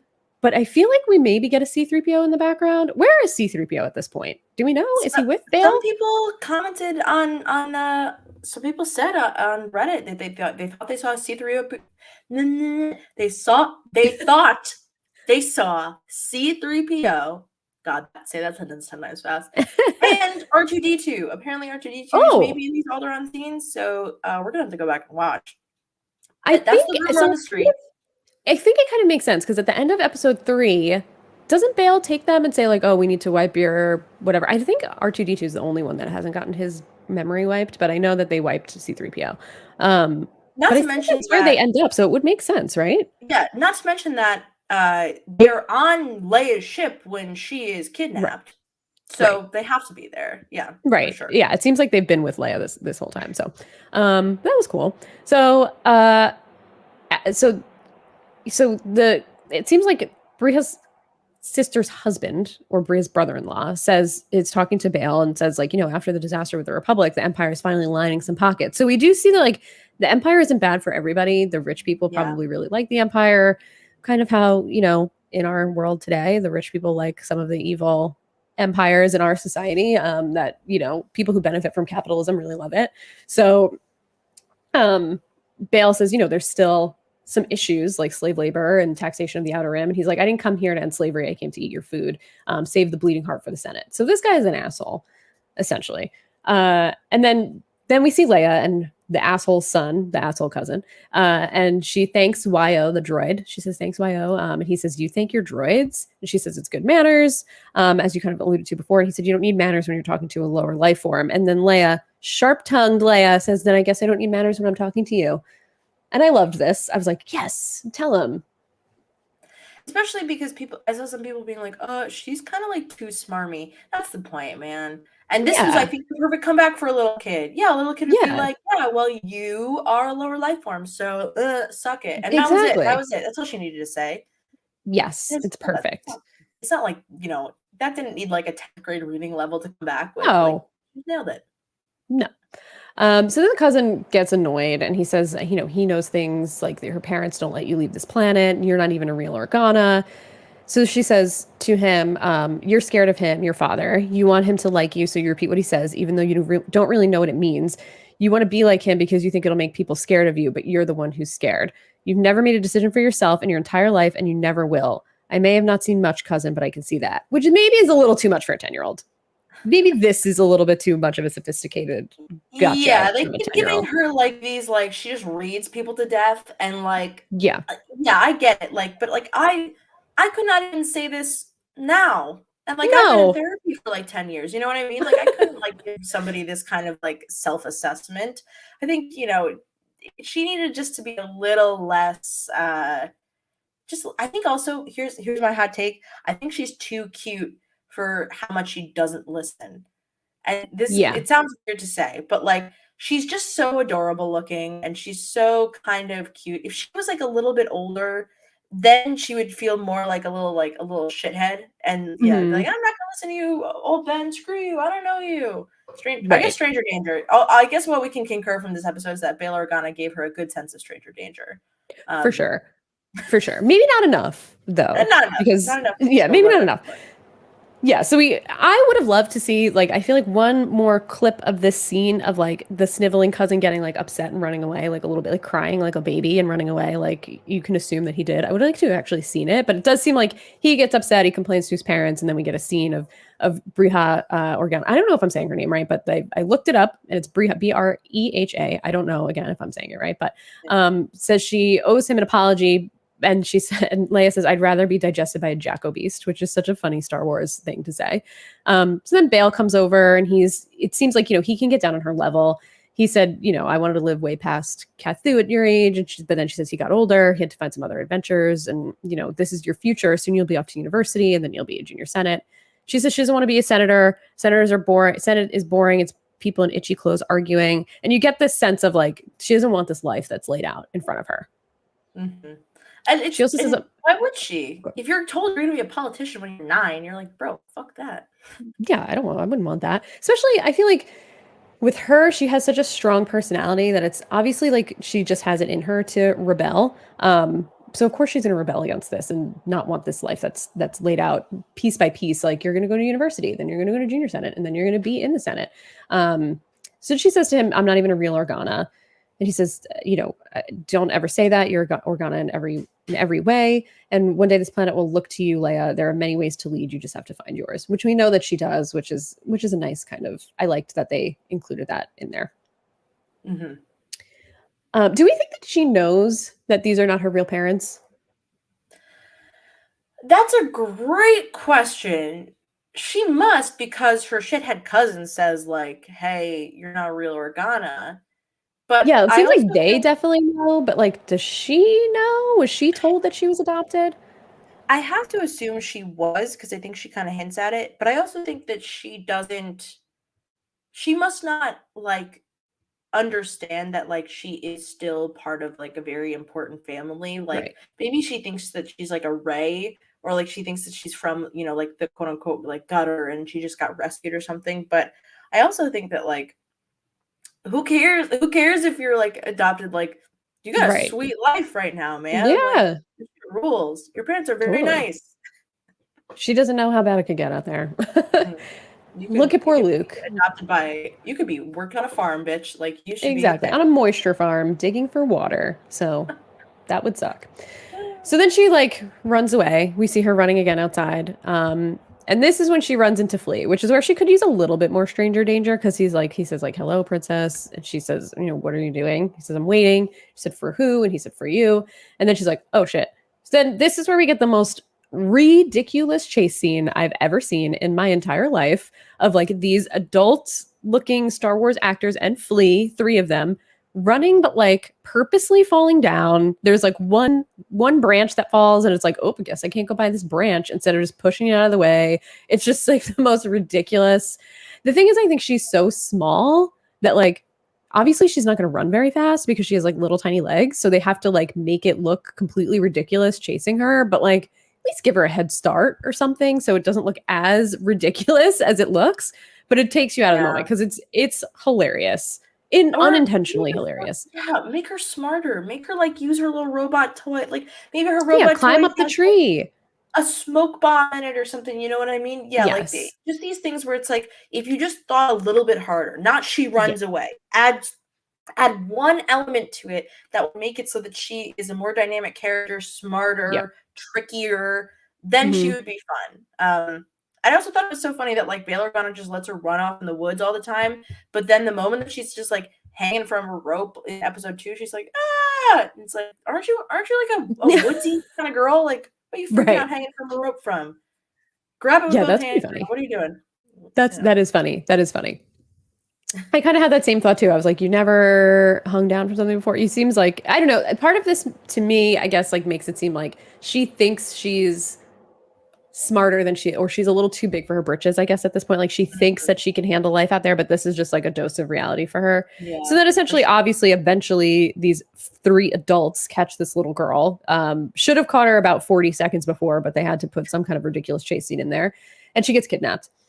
Then we immediately go back to Tatooine, and Obi-Wan has like a little device, I guess, that has a hologram in it, and it's Bail calling Obi-Wan and telling him about the kidnapping. He says there's no ransom, there's no leads, we have no idea who they are. They were waiting for her, and she needs you. Bruja says she needs you. You're the only one who can help, which is kind of nice. Like this is obviously foreshadowing a little bit or laying some groundwork for then Leia calling on Obi-Wan, saying you're my only hope. But he's like, nope, go to the Senate. Like I'm not. I can't, I can't help you. And Bail is like, Bail says he doesn't want this to become public, which I was like, why not? I guess because they don't want the spotlight on like, who is this random little girl? Yeah, that's what I'm like, I'm curious about. Like, clearly she's going to become a senator, so she's going to matter. Right. It's not like she's not going to be important. Yeah, she's not going to be hidden away. Yeah, is it that they don't want like to publicize it so that Anakin doesn't come for her? But Anakin eventually does come for her. Like I don't really know why you don't need to like alert the masses. Right. But maybe like what is this? What is the Jedi or not the Jedi? Is like the galaxy stock market gonna crash? I don't understand why this is like such a big deal. I know, it seems weird. I'm kind of like, why wouldn't you want to make it public so everybody knows and to be looking out for this girl? I don't know. Seems weird. Maybe they don't want the Empire to get involved, because then that could like invoke Vader somehow. But I don't know. But Obi-Wan's like, no, I can't leave here. I need to look after the boy. And he says, what about your duty to his sister? She's just as important as he is. And I'm like, you know what? Finally, someone said it. Finally, someone says it that she's just as important as Luke is. Thank you. Thank you for finally saying it. And he says, Obi-Wan says, it's been 10 years. I'm not who I used to be. You need to find someone else and she'll be better off. So then, he goes to work the next day, stays in the routine, and then when he gets back into town, he sees Nari hanging from the center of town by a bunch of different ropes and stuff on display. Like, we found the Jedi, we murdered him. Here's what happens when we find Jedi from the Inquisitors. And Obi-Wan seems to be like, oh, but it doesn't even feel like it's like hits him that hard. I don't know. No, it almost feels like he's just like, well, that's what you get for being kind of a dumbass. That's the thing. Again, it doesn't hit the right emotional beat. Like you would feel sad for the Jedi as the viewer, but it doesn't feel like Obi-Wan really revels in like the mistakes he's making. Yeah, it almost feels like he's thinking like, well, this was to be expected, and maybe almost like as much as this sucks, like now the Inquisitors are not going to be here anymore. So it almost like probably worked. Like I told this guy to get out of here, he didn't listen to me, and look what happened. That's almost like the vibe that I got. And if I were Obi-Wan, like I said, I would kind of be like, well, at least the Inquisitors aren't going to come back and stumble upon me. Mm. My question to you is, on a scale of 1 to 10, how dumb is Obi-Wan for walking around with his lightsaber out? Completely dumb. I don't think he has it yet, but when he digs it up and I'm just like, first of all, I think we'll get there because I have a lot of gripes with like how Obi-Wan's just walking around, but completely dumb. But I don't think he has his lightsaber on at this point yet because he does dig it up like. So he goes back to his house. His little life alert thing, whatever, life lock thing comes up and it's red, so he knows someone's in there, and it's Bail. And Bail is like, she's headed for Dayu. They hid their signature behind a freighter. Like, you have to go. Essentially, we know, obviously you made mistakes. We all did, but you couldn't save Anakin, but you can actually save her. And then Obi-Wan says, like, what if I can't? Because he really is like shaken from all this. Like, what if I can't do it? I'm not who I really thought I was. And Bail says, there's no one I trust more with my child than you, and please, old friend, for her one last fight. So of course Obi-Wan does it. So he goes out into the middle of the desert, digs up his lightsaber in some box, which to me, I'm like, have there been no sandstorms or wind anywhere like that you're able to just dig it up and it's like barely under the surface of the sand? I mean, like, and how do you, like, I get the Force, right? But like, I wish that there was like him being like, okay, I can sense where it is, but he just like walks up to it and is like, dig. All right, found it. Like, there's no, got it. Obviously we are supposed to assume that the Force exists or the Force helps him find it, but we never really see him like utilizing the Force. Yeah. It's just like, yeah, I feel the vibes. It's here. I don't even know if he's using the Force at this time because it really made it seem like in the second episode when we see him use the Force, feels like it takes him a minute. Like feels like he's a little rusty. So like I don't know if he's relying on the Force or if he's really just trying to shut it off and close himself off to it. Probably as to not get caught by anybody, I would assume. But yeah, I don't know. This was weird to me. I'm just like, wow, you really just know in this huge desert planet, right? Exactly where you bury these lightsabers. Mm-hmm. But from there, he puts it just right on his hip, and he has on his Jedi robe, it looks like, and he's wearing it, walking around just looking like a fucking Jedi. And I'm like, what are you doing? What are you doing? You look just like the person you used to be, and you're hiding for 10 years, and you're a pretty high-profile Jedi. What are we doing here, sir? It was deranged. That was the part to me that I was like, he has been so careful this whole time. And now you're just like, fuck it. Dude, like, put your lightsaber in, like, a bag or something. I don't understand. Or put it on the back, like, behind you, at least. Not, like, when you have to move your cloak and put something in your pocket. It's just like, here's my lightsaber on my hip. That was supposed to be, like, this very triumphant moment, and I was just like, yeah. What are you doing? I was like, no, why are you showing this? Oh, yeah, that was a choice. Yeah. We do get a scene of Leia on the ship. Flea comes in, breaks Lola, and then we find out that Reva's the one who put the bounty on Leia to kind of lure out Obi-Wan. Says, she found out, she dug through the archives that he used to fight with Bail in the war. She knows that this will bring him out of hiding because he won't be able to help himself. The Jedi will hunt himself, she says. And he does. She's right. She's one step ahead of Obi-Wan. He doesn't see that this is a trap. And he goes. He gets on a transporter and he goes. I thought that the plot point of using Leia to hunt, like to get Obi-Wan, I thought this was good. People were complaining about it online, as they always do.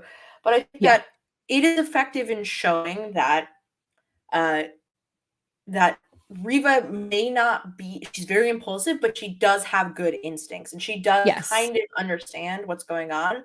And, people in the next episode are like, are you sure this is going to work? And she's like, I'm sure. Other people don't think it's going to work. And like, because it is kind of an insane thing. It's not like it's like crazy. It's not crazily out there, but it's like, it might not work. And she might look like an idiot, but it does work because for whatever reason, Bail Organa can't tell anybody that his daughter got kidnapped. Yeah, and it's almost like, I don't know. I think it's a bad decision from Obi-Wan to go. It's also a bad decision from Bail to be like, it's got to be you, when it's like you literally have an army of people at your, like, and you have guards. I don't understand.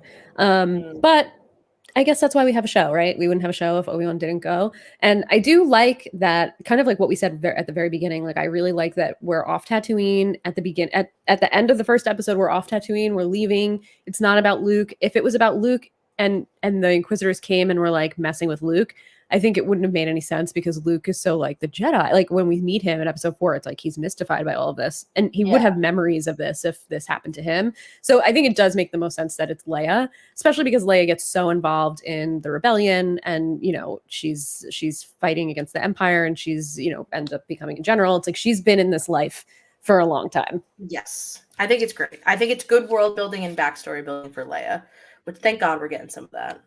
Yes, for sure. Any final thoughts on episode 1 before we move to episode 2? I feel like, that was part 1. This is part 2. So it is kind of like one story overall. Yeah, I think it's time to move on to part 2, because I think all right. part 1 was great. It was fun, a little bit terrible on the chase scenes, but overall good time. It's all right. We get some more bad chase scenes in this episode too, so don't worry about it. Not as bad, not as egregious, but we have more. So we land on Daiyu, which I looked it up to see, because this looks very similar to a planet that exists in the Bad Batch, but it's not. It's different. This is the first time we've ever seen this planet before. And this is where these kidnappers have taken Leia. So this is where this transporter ship takes Obi-Wan. And it's cool. Like, it looks very similar to what, I think they explore this a little bit in Clone Wars, but like what the lower level of Coruscant looks like, what some of these like more seedy planets in the galaxy look like. And I like that. I want to see more cities. I want to see more, like rich areas like we saw in Alderaan. Like, give me more of these environments in Star Wars, because we do not get enough of them. We got a couple in the Mandalorian episodes of Boba Fett as well. We got that like circle planet, which is cool. Like, give me more of this. Yeah, I'm done with the desert. I'm done with it. As my boyfriend and I refer to this as these are the kind of Blade Runner 2049 planets. Like, these are This also is like, it looks similar to a planet that was in Loki. Like, it's got a lot of the same vibe. I like that this is a planet surrounded by like green gas. Like, all right, cool, green gas, man. Let's do it. Great planet, and I love the direct introduction to it is like, nobody has any fucking time for anything here. Get moving. Get out of here. Especially, we get right to it. I don't know if you noticed this. The little girl who sells Obi-Wan spice, right? Obi-Wan lands on the planet.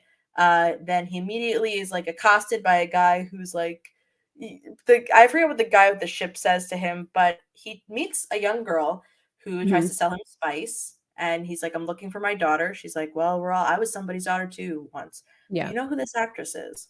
No. That is Ewan McGregor's daughter. No way. Yeah. Wow. Okay. I love that. She is somebody's daughter. She's his daughter. She is. She's our daddy's daughter. I love that. We love your father very much. Thank you so much. Yeah. Sorry for thirsting over your father. Probably not going to be the last time it happens. Yeah. So that's really interesting. I did not know that. That's very cool. That is very cool. Thank you, Reddit, for teaching me. Yeah. You can always count on Reddit for good things and bad. So this is, again, the second time that we see Obi-Wan call for Qui-Gon. And he says, like, if there's any time I need your guidance, it's now.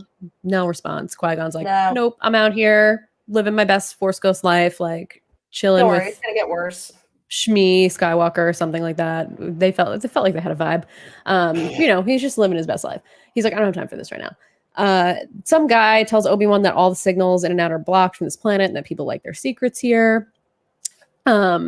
And Seth in the chat says that I really wanted him to say, you don't want to sell me spice. You want to go home and rethink your life, which would have been incredible.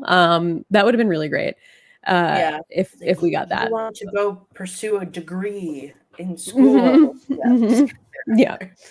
Yes.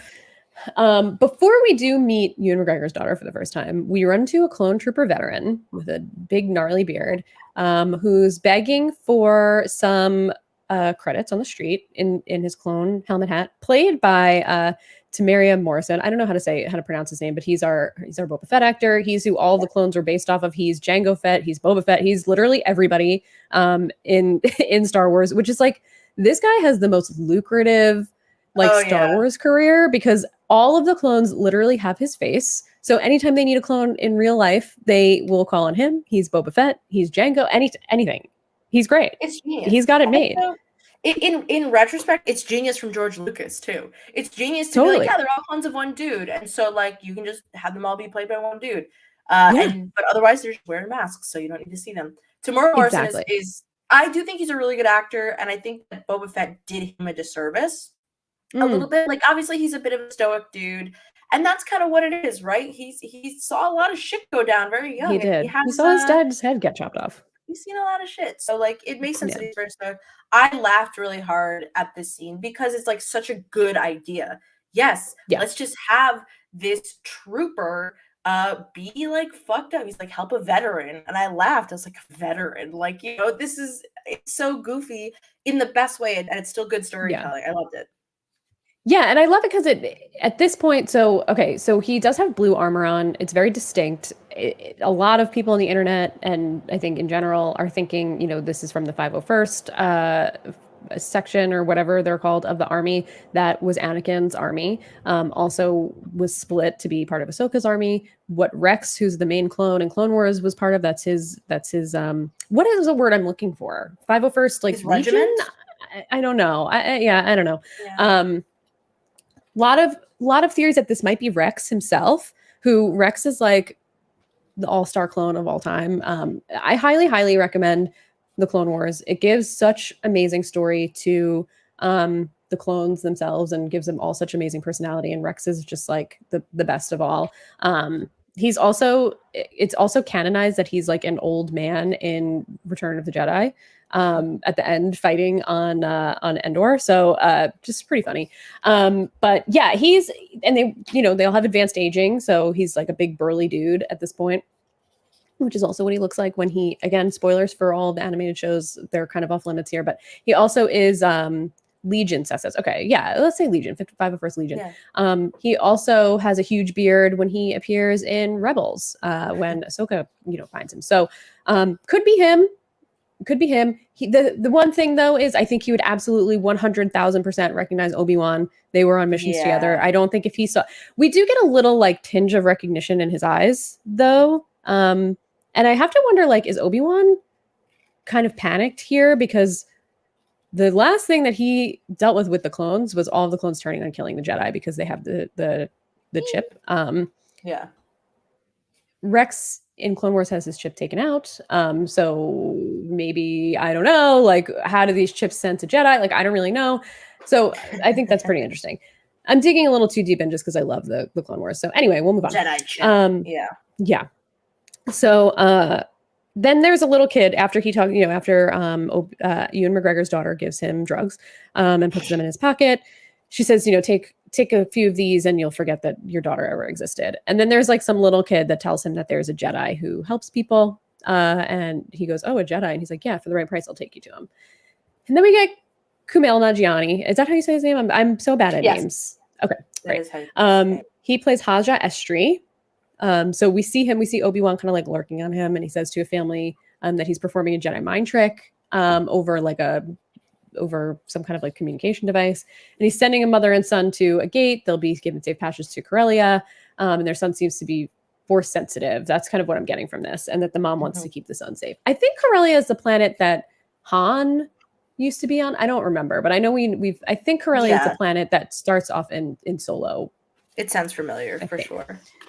Not an ideal place to go. I gotta say, Kumail Nanjiani's little business partner, this little kid, dude, you can't just let a stranger in to watch the trick unfold. You gotta keep him in the waiting room. That's the problem. This little kid did not do his part of the job.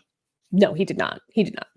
So he's pretending he has like magnets in his hands. He's like moving stuff. He's getting one over on these people, and the family goes like, the Force is so strong with you, which is just like a funny scene. It's very funny. It's obviously over the top. Like, he's not a Jedi. He's obviously fake. So Obi-Wan's lurking. Then he like comes out and he's like, oh, how did you get in here? And Obi-Wan's like, I need help. There's a girl. She's been kidnapped. I need you to take me to her. So Haja's like, well, I'm a Jedi. And I'll help you for 500 credits. I'll locate her for 300, take you to her. And then if you give me 1,000, I'll show you some tricks. So Obi-Wan's like, fuck this. And he takes out a blaster, which, so uncivilized, less uncivilized now in these days, I guess, when you can't just pull out a lightsaber, and holds it to his chest. And he's like, obviously you're fake. These are magnets, whatever. And he tries to get information out of him.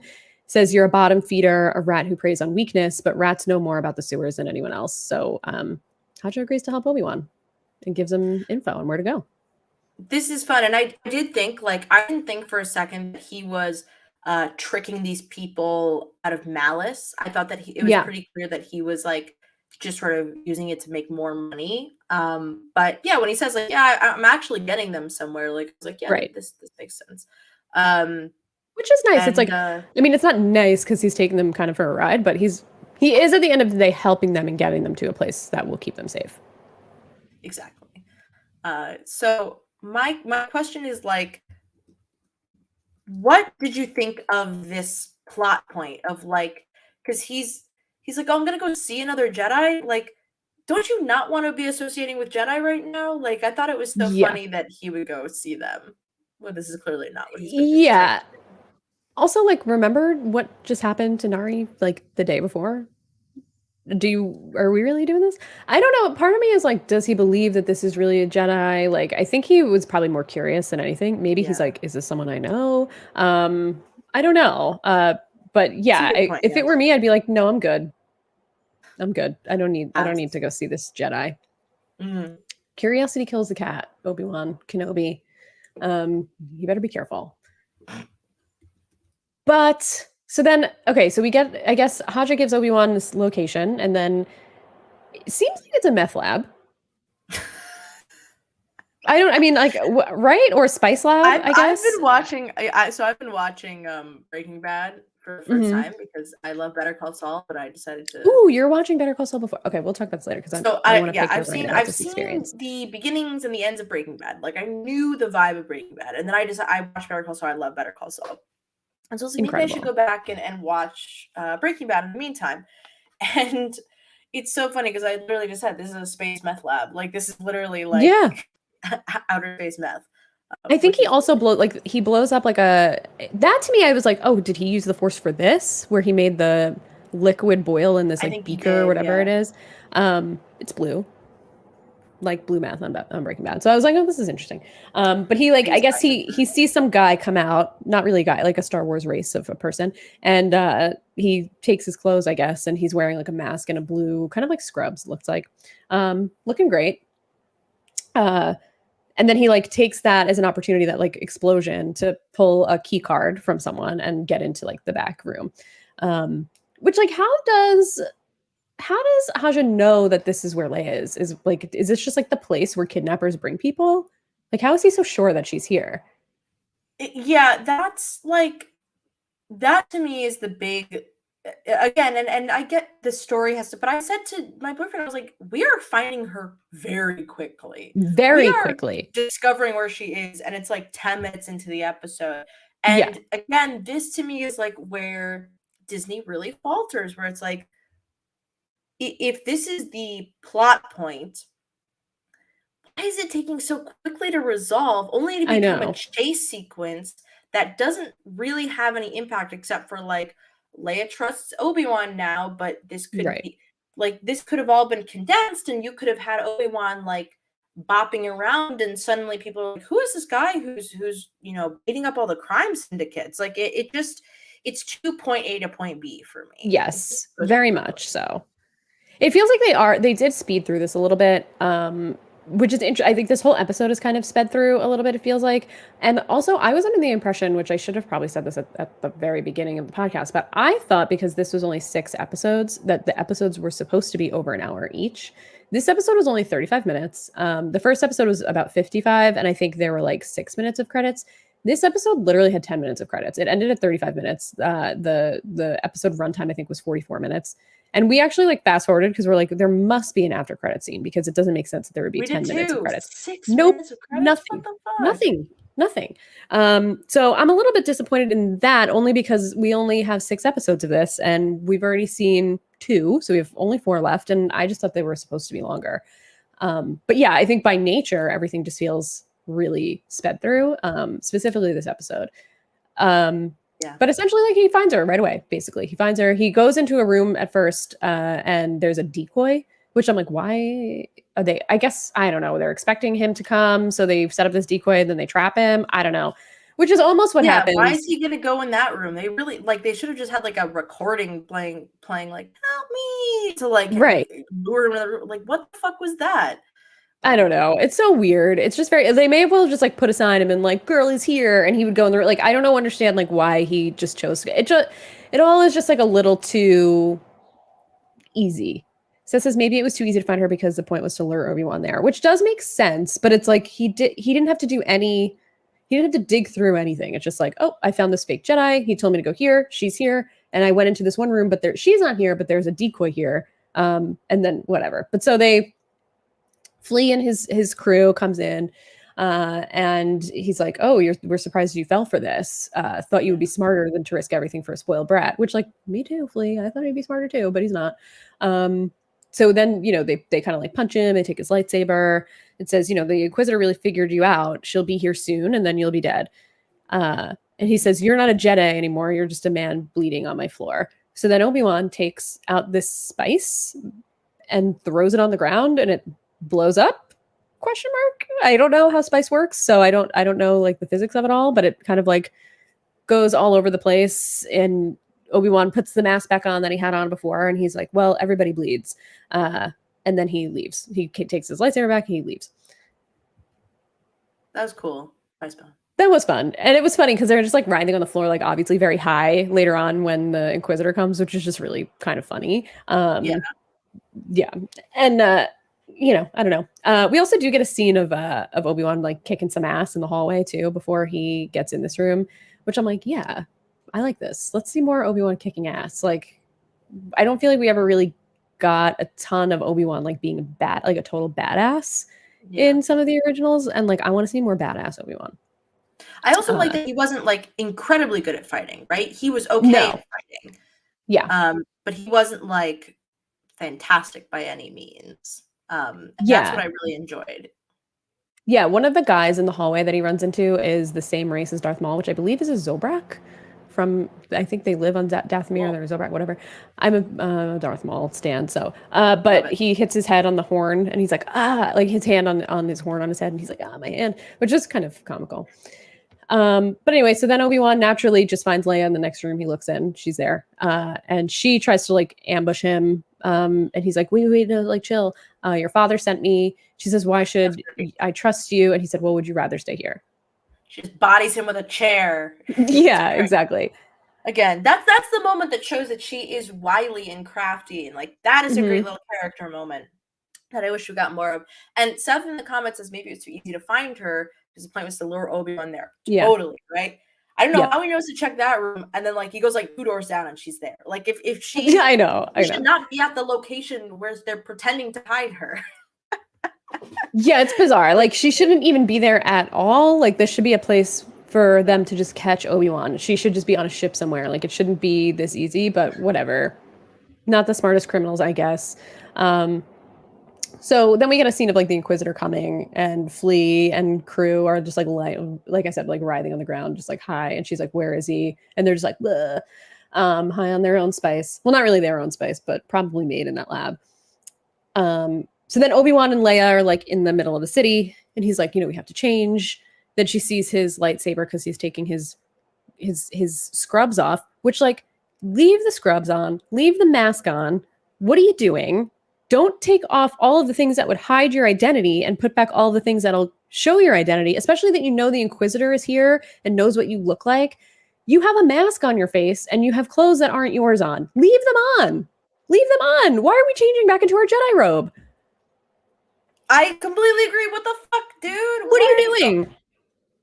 And like I could complain about it for hours, but like we've been talking for so long, but I'll just say like this to me was like, why doesn't he disguise himself? Like you're doing all of these things where you're showing how cautious he's being. He literally lets another Jedi die to protect himself. Yeah. And then he's like, yeah, whatever, I'll just like put my old jacket on. What? Yeah, my literal Jedi robe. I'll just put this Jedi robe on. No one will suspect it's me. I just don't get it. I'll definitely blend in on this planet where nobody's dressed like me. Right, it's bizarre. So basically she sees his lightsaber and she says, are you a Jedi? And then she says, well, you're really old and you're beat up, which is pretty funny. So then he basically says, She is. And she says, we're going to a port across the city. We need to make the last transport. Obviously, that's not going to happen. And he says, you have no idea what I'm risking being here, Your Highness. I think there's also a point where, I don't think it's at this point, but it's a little later. He says, if anyone asks, I'm your father. And she goes, grandfather, maybe, which is also very funny. Shady. Yeah, very shady. So the Inquisitor is like on the move, and then the Grand Inquisitor, third brother, and then some other Inquisitor that we don't know. I don't know her proper name. They show up and they confront the third sister, and they said, whatever power you're craving will not change what you are. You're the least of us. You came here from the gutter, and your ability gave you station, but all the power in the world can't mask the stench beneath. So the Grand Inquisitor says, I'm going to just take Kenobi for myself. You're no longer required. Tells her to stand down and that she'll be dealt with later. So she's pissed. Kind of rightfully so, I guess. Yeah, I mean, like, you're... Girl, this is... I don't know why she's... Like, clearly nobody is on board with this. And I just wish there was another fragment of, like, I really want to impress Darth Vader. Like, I wish we had gotten that just a touch earlier to be like, oh, this is why she really, really, really wants to find him. Like, just a pinch of, like, why is she so fucking obsessed with Obi-Wan Kenobi?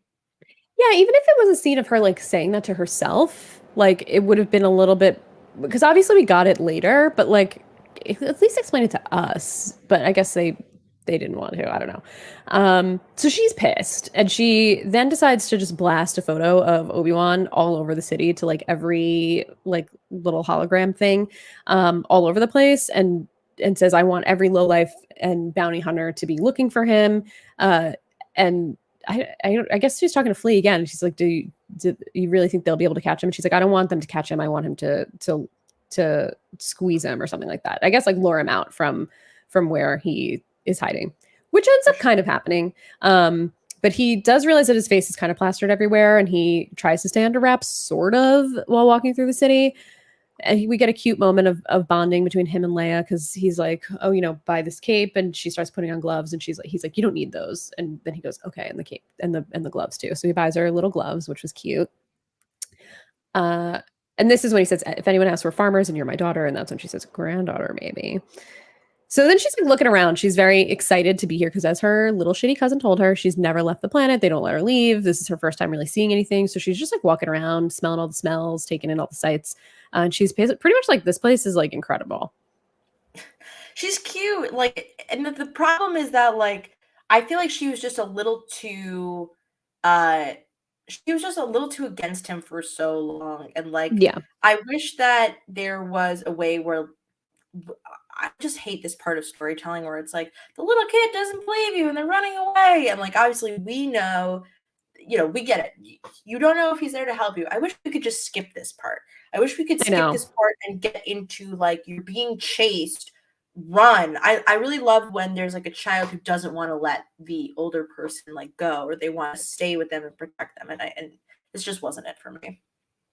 Yeah, I felt like this part of the episode seemed like, it felt like we were just doing the same thing over and over, where he's like, you need to change, and then they change, and then she's like, oh wait, we just need to change again, and then they go back to... I'm like, what are we, like, we're really spending a lot of time here just walking around, not being that concerned. Like, you guys should really be in a rush to get out of here, especially that that the Inquisitors are here. But it felt like they're really taking their time.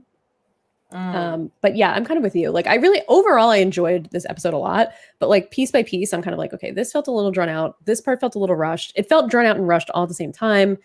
I don't know. A lot of questions about, like, from Leia about, why can't you use your lightsaber? Doesn't believe that he's a Jedi.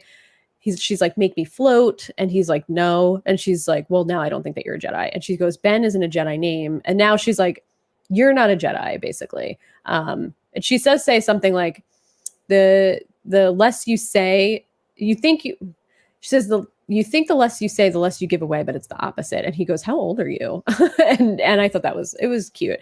They have a cute dynamic. It's just like, it felt like it was a lot of this, like, these quippy things back and forth. So Obi-Wan sees a bounty hunter in the hall, in, like, the alleyway, and, like, hits him and knocks him out. And then they're talking a little bit, and he talks to her about the Lola who gets broken by Flea earlier on in the episode. she says, she's strong, she'll make it through. And Leia seems like nervous that he's like beating up this bounty hunter, and eventually it leads to her saying like, you're not a Jedi. Yeah, I mean, I don't think she says like she's not really exposed to violence much, right? Until her guard gets shot right in front of her. Right in front of her. Yeah, I don't think she's very much exposed to violence, which is a good note, right? She doesn't understand that like people are trying to out there kill her. She thinks that it's like mostly peace and fun and friendship and dinner parties. So I did appreciate this. Like, we don't need all of the faff before it. Just get to this scene where he beats a guy up, and she's like, "Yo, you just beat a guy up. I don't trust you." So she had more of that. Yeah, she also sees Obi-Wan's face. He's like trying to turn this thing off or like change it on the bounty hunter so it's not showing his face, and that's really what tips her off that something's amiss here, because she's like, "Why is your face plastered all over the place?" And then she says like, "I don't think you're not a Jedi," and then she runs away. So we get another chase scene. Obi-Wan starts chasing her again. I'm just kind of like, how are we not catching this little girl? But there are people in his way. He's like pushing people. And then like a bunch of bounty hunters come out and they see him. So he's chasing her and he's getting chased by bounty hunters, and he's kind of like shooting people with blasters and fighting, but also running after her. And it's just like a whole mess. All of this while Reva's on top of buildings looking like a bootleg Batman, waiting for some kind of like kerfuffle to happen that she can kind of like narrow in on. Yeah. My question for you at this moment in time is like, is this all a little too speedy? Is like the Leia gets rescued and then Obi-Wan and Leia get off the planet. Like, I know I'm getting a bit ahead of myself, but like, is this all too fast? Is this all like, should we have spent like 2 episodes on kidnapped Leia? Probably. But I think realistically, because we only have 6, they have to speed through it. But it does feel like it's like, oh, I trust you. Now I don't trust you. Oh, wait, now I trust you again. Okay, now we're like besties. It just felt like it all like really happened very quickly. All of it. It's like, how long was Obi-Wan on this planet for? Like 2 hours? Yeah. Like it felt like he landed, found her, got her, had to run away. And then, we'll talk about what happens next. But it just feels like it's like, oh, now we're good. This plan worked immediately. I have to kind of suspend my belief here a little bit for some of this, because like otherwise, I mean, with how sped through episode 9 was, this is a very slow story here, because that movie was just like breakneck pace of nonsense. But I guess unfortunately they just have to like keep it going, maybe to the disservice of some of the storytelling. For sure. So she climbs up on top of the buildings here. She climbs up a ladder. He follows her, and then we get our raptor friend, bounty hunter, who just looks like a velociraptor with a gun, starting to shoot Obi-Wan. Obi-Wan clearly not well versed in his blaster skills, because he's looking like a stormtrooper over here trying to shoot back, not doing so well. Then we get another droid who looks like a droid that was in Rebels, who's like one of the best droids. I don't know exactly what kind he is, but it was exciting to see like the same types of droids all throughout, who's also shooting him. So he's getting shot from all over the place. And then Leia's also running away. It's just a mess. Reva sees this gunfire and she's like, oh, I'm going to go over there. That must be where Obi-Wan is. But she's doing like a lot of moves, a lot of parkour moves that are like taking her way too long. I'm like, maybe just run instead of like flipping over and like doing all this fancy shit. Like you don't need to do it. I guess they wanted us to see that she was like force sensitive, but like, I don't know. There's too much chaos. Little too much chaos. She's like, yeah. Especially with like the other bounty hunters. Like there was that scene in Mandalorian, right? Where like everybody was sort of like getting on top of the Mando at once, and he was like, oh my god, this is like way too much shit. And that was a good storytelling, because everything was very visually like clear. Whereas like, I didn't know Seth, the Velociraptor with the gun, like I didn't know where any of these characters were. I didn't know how far the buildings were apart. There was no context for like the immediacy of the danger. I felt like we didn't need any of the bounty hunters beyond the moment of like, oh, she's got the bounty hunters after them. What a freaking loser. Yeah. And I guess they needed like some type of visual element to see how she saw him. But I mean, Leia running through and him running after her probably would have been enough, but I guess maybe it was like too dark. I don't know. This was just like a mess. But Leia's still running away, doesn't care that the one person who's actually trying to save her is potentially getting shot to death. So she's just running, and then he's like keeping his eye. He's like all over the place, really trying to multitask here. And then he sees that she jumps over this building, this like gap between buildings that's just too big for her to make. So he's like, Leia, no. So she does it. My thought watching this was that she was gonna like show that she was a little force sensitive and be able to make it. I didn't think she was gonna fall. I thought she was gonna make it and that like the force was gonna carry her, and that was gonna be like a hint that Leia was force sensitive, which we know she is, but I thought that would have been a cute little nod, but obviously we didn't get that. She falls. A loss for feminism this day. A loss for women everywhere. Leia doesn't get to show that she's actually badass. Yeah, I know. It's sad. It's sad. So she falls, she's hanging on this wire. And then she's like, Ben. And then he's there looking down at her, still getting shot at, not getting shot at. I don't know. Seems like the bounty hunters take a break from this. Now he's like, oh, he's dealing with something else. Let's just give him a second. And she's like, help me. And he's like, hold on. And then she falls, and then he taps into the force. And this is the first time we really see him. I think we can infer that he's used it, but we don't really know. But this is the first time that we see him use the force, and he grabs her. It seems like he's rusty. It seems like he really needs to like tap into this force hold or pull or whatever he has here that keeps her there. And it seems like it's like stressing him out a little bit. Like he doesn't know if he can do it. He's like he's kind of freaking out. Yeah, I feel like there were hints of him using the force, and this was the moment where we were like, oh my gosh, he's using the force. And I love when it's just like a shot of a hand, and it's just like magic at my hands. Like at least in Harry Potter they're like shooting wands and it like the light comes out. Like the force is so funny when you see it like executed this way. I know, it's cute. And it's not like supposed to be cute, but it's cute because like people for our whole lives are like just putting their hands out pretending they have the force. It's just like it's funny.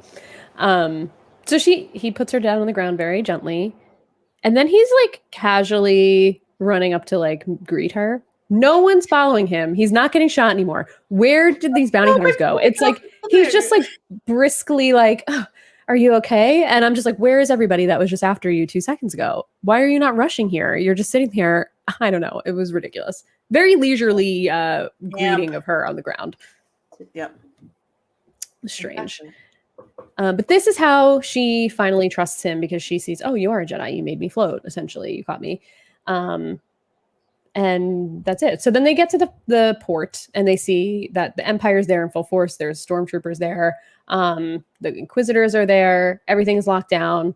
And then Obi-Wan kind of gives her like a rundown of who the Inquisitors are. He tells her that they're former Jedi who hunt their own kind.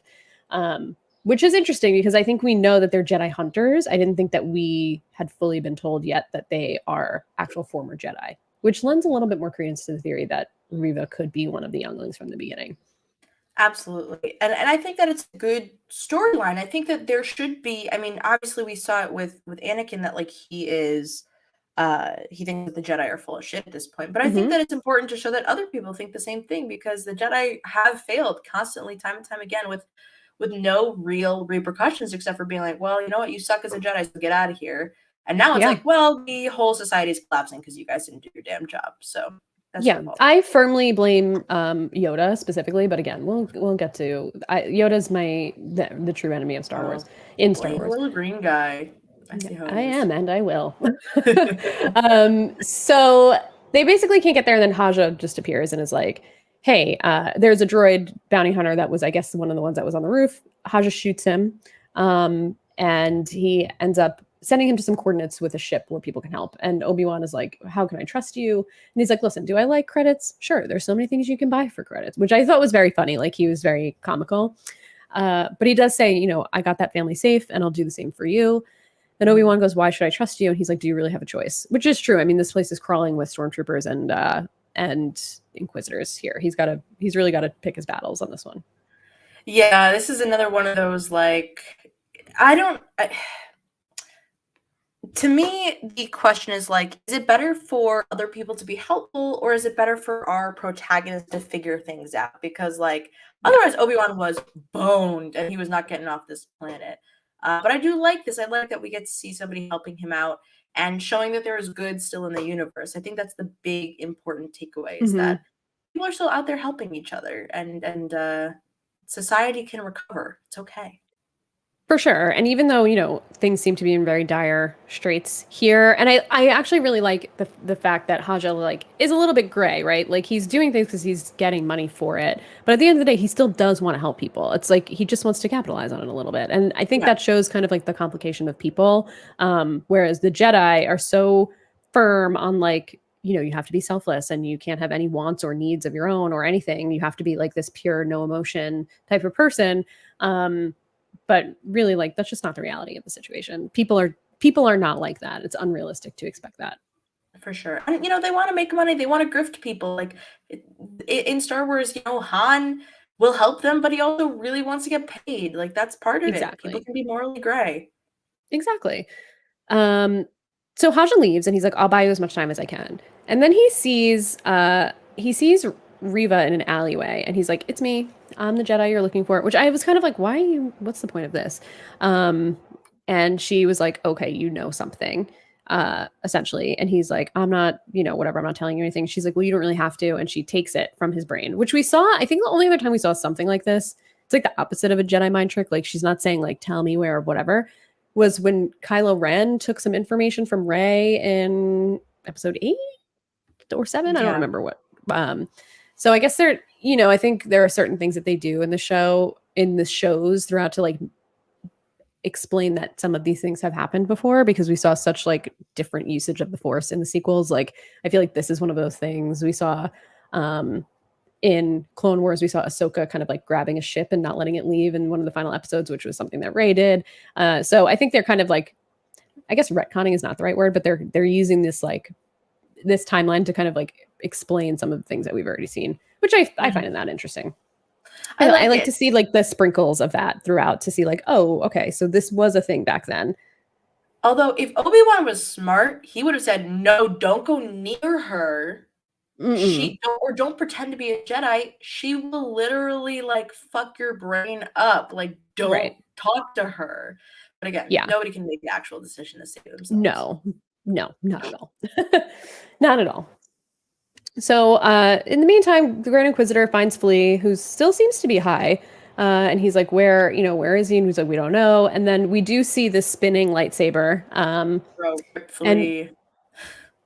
And, sorry, that's all you Sorry. No. All I'm saying is rest in peace, Flea. He's gone. Yeah, I mean, we don't see him get murdered, but we hear a pretty brutal scream. So we have to assume that he's dead. So rest in peace, Flea. We barely knew you. His character fun to see you. But it's Flea. Flea is just in the Star Wars cinematic universe for me, Yeah, he's Flea. I mean, his character doesn't need a name for me to like. He's just Flea, and he at the end, I love in the credits where it's just like Flea, and I'm like, great, like featuring Flea. Like it's like that's his name. His name is just Flea. He doesn't have an actual name. It's just Flea. Yeah, I love it. I love it. So Obi-Wan and Leia get to this like cargo ship area. And she's being like a little sassy with him as always. And he's just kind of standing there and he says, you remind me of someone. She was also fearless too and stubborn. And she asks like, was your friend a Jedi too? And he says, no, she was a leader. She died a long time ago. Obviously he's referencing Padme here, which is very sad, who is Leia's mom. It's just sad. I feel bad for Obi-Wan that he's like, he has to mourn all of these people. And now he has all of these, he's probably spent the last 10 years trying to suppress all of this. And now there's all of these memories of all of these people that used to be. He's with Padme's daughter, who he feels probably like he failed, even though for some reason she just literally gave up the will to live for no fucking reason. But anyway, whatever. I mean, he delivered her. He helped deliver her. He was there when she was born. He helped along with that little droid. Yeah, so he really got very familiar with Padme as she delivered children. No, I think he really did. I was there. I was in the operating room, and your dad wasn't. So I'm kind of your dad now. No, to me, Padme is often so overlooked, especially because she is not referenced at all in episode 4, 5, 6, and really, I would not say in 7, 8, 9 either. Like they don't really talk about her that much, and so I think it's fun. And I'm sure that when Leia gets older, she thinks about like who her mother was, and I think that if there's anything that this series could do that is like very, very meaningful, it is, have Leia understand who her mother was, and Yes. but then you find out that you're Darth Vader's daughter, so then oh well, what's going on here? But Yeah. it's like you want her to have a connection with somebody that she will very much greatly grow up to not represent, but like she will be so similar to her Yeah. in her adulthood. Yeah, she really does kind of grow up to kind of emulate a Padme in a way, because Padme was so much part of this, like, not really part of a rebellion, because there was no rebellion at this time, but she, was not on the side of Palpatine, like, retaining power all of this time. She really wanted to represent the people. People were coming after her all the time. Like, she was a leader, and Leia also grows up to be a leader as well, just in a little bit of a different way. So I would love to. I completely agree with you. If Obi-Wan explains who Padme is, or Bail Organa explains who Padme is to Leia, and she realizes, like, maybe you're not an Organa by blood, but you are part of this. I guess she's an Amidala, right? Padme Amidala. Yeah. That your mother by birth was like an incredibly impressive woman. She was just a little blinded by love. She loved a fascist. What can you do? When have we not been horny for someone that we should not have been horny for? It Yeah, happened. horny for fascism happens to the best of us. And she wasn't meeting many young men in those days, No, and she really certainly wasn't. she met a very young man and said, Very. I "That think he guy's was gonna be my 9 boyfriend when they forever." met. Yeah. Yeah. Yeah. Are you an angel? Anyway, just a quick dabble in some quite underage dating here, but it's fine. Whatever. We'll look past it. So in the little cargo bay area, Reva's here. She's looking for Obi-Wan, and she's like, you know what? I can feel you. Your fear betrays you. You're not going to die today. And he tells Leia, like, run to the ship. Don't wait for me. Like, get there, and run for it. Whatever. Yeah. And she says, I'm going to take you to him, Lord Vader. He will be pleased. And Ewan does such a great job here. The acting here, just in his face, is incredible. And I did not realize that Obi-Wan did not know that Darth Vader was alive. Did you realize? I didn't know that. Yeah, that's so I didn't know that either. I again kind of have a gripe with it of like, Okay. you didn't nobody's talking about, like, because by episode 4 he is like notorious, right? He is Mhm. Darth Vader. Now, obviously he's not the Emperor. Like, nobody has been talking about like a scary guy who's like, killing off rebels. And I guess the idea is, like, when does the rebellion start? It has to start sometime within, I guess, the next 9 years for it to be Mhm. such an elaborate network that like Rogue One happens. But Right. you kind of sit there and you're like, nobody's talking about Darth Vader like whatsoever. I would honestly Right. buy it more if like he just didn't know that Darth Vader was Anakin, which it sounds so goofy because I know obviously there's no way that can happen, but it would make more sense if he was like, "Who's Darth Vader?" and they were like, don't know? Right. You don't know who he is?" But yeah, Yeah, that was I'm curious of, like, how well known Darth Vader himself is in the universe, because his job essentially at this point is to hunt down Jedi. So mhm. because Obi-Wan has just been living in a cave with probably no newspapers or anything, I don't know how word travels at this point on Tatooine, and hasn't really left. Like, would he know who Darth Vader is, or does he just see the Inquisitors? Like, Darth Vader is basically like the Inquisitor's boss. That's kind of his role. I just don't know, like, how well known across the galaxy he is. I do think the rebellion started very soon after Order 66, because we see some beginnings of it in we see Saul Guerrera in The Bad Batch, and we see him throughout Rebels as well. He might have even been in an episode of the Clone Wars. Yeah, he was in the Clone Wars as well. But he really kind of like moves toward his kind of like crazy status in Rebels. But so it seems like they were been like picking up on it pretty early, like as soon as Order 66 happens, they're there. So I don't know. It's just weird. I think it's weird. I guess I get it, because again, like, where would Obi-Wan have heard this? He thought he left him for dead. I mean, he did leave him for dead. It's just, Yeah. Palpatine was right there to pick up his charred little body. Um, I guess you would have to assume that like he has logged off. Like, in order to Mhm. protect himself, he has like disconnected completely. And maybe that's the way that this is Yeah. understandable, is that he has not heard a single word about what's going on in the universe, because screw it, I just got to watch this kid. I'm not doing nothing Yep. else. I'm not talking to them. Yeah. So that's, I could buy that more than necessarily him just like not knowing, which is kind of crazy. Yeah. He's like, It also does seem like he really keeps to himself. Like he doesn't have a relationship with Uncle Owen. He doesn't really like, it's not like he's going out hanging out at, at Mos Eisley or wherever. He's just chilling in his cave making little TV dinners, the equivalent of a TV dinner, and cutting up some meat. Like what else is he really doing? do you think it would have been funnier if the Jawa was just like, yeah, Lord Vader, he's making tax prices go up? Yeah, And kind he's of. like, That I would have been like, for him to be like, wait, who did you just say? So he could have asked a couple of questions. But this, I think the dramatic effect of this I mean, Ewan McGregor does an amazing job here. Just really good. feigning that he's completely shocked. And he's like, it seems like he's stricken not only by shock, but by fear. It's just like you can see so many different emotions on his face. And he seems like he's in a full panic. And then she feels him. And she says, "Oh, you didn't know." So she's obviously sensing all of his fear and his panic and his shock through the Force.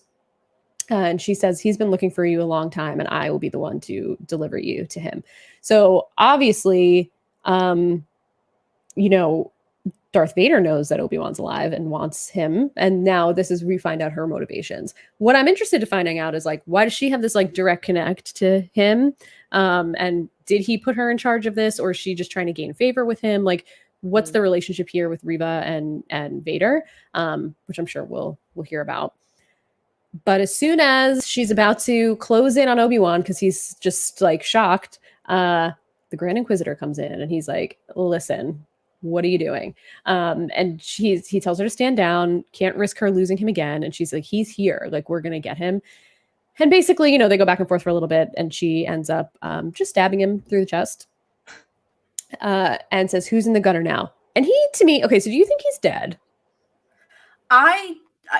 From what you've told me, and my little brother was actually talking to me about this, I don't think he's dead. I don't think so, because to me, it's just one stab, but also at the same time, like, this is a deranged move on her part. Like, Yeah. she is going way off the rails for Oh, like yeah. nothing. It's not like it was her secret task that she was assigned and she can't stop at anything to do it. She's just bonkers right now, Yeah, she's looking power to hungry. create some chaos. So yeah, I think that, in my opinion, I think that he will be okay in some way, and that what'll end up happening is like he'll come back and be like, "I'm gonna kill you now!" Like, you Yeah. fucking, yeah. I don't know. Yeah. Like, I think this is not gonna go well for her. He's coming back with a vengeance.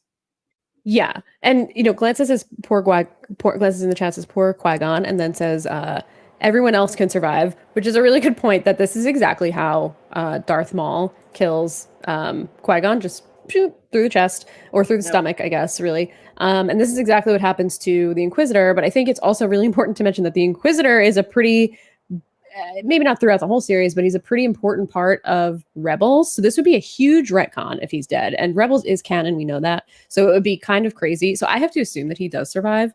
But I think the point of like Qui-Gon getting stabbed that way and Reva stabbing that way, it's interesting because she is very Darth Maul to me. Like she gives me a lot of Darth Maul energy, like just chaotic, fueled by rage and like power. And Darth Maul again, like hates the Jedi, but like we never really get like a real full backstory about why he hates the Jedi so much. He's just like part of the dark side, and he like really leans into it, and he's really powerful. And I feel like that's kind of like how she is a little bit, just like reckless in it.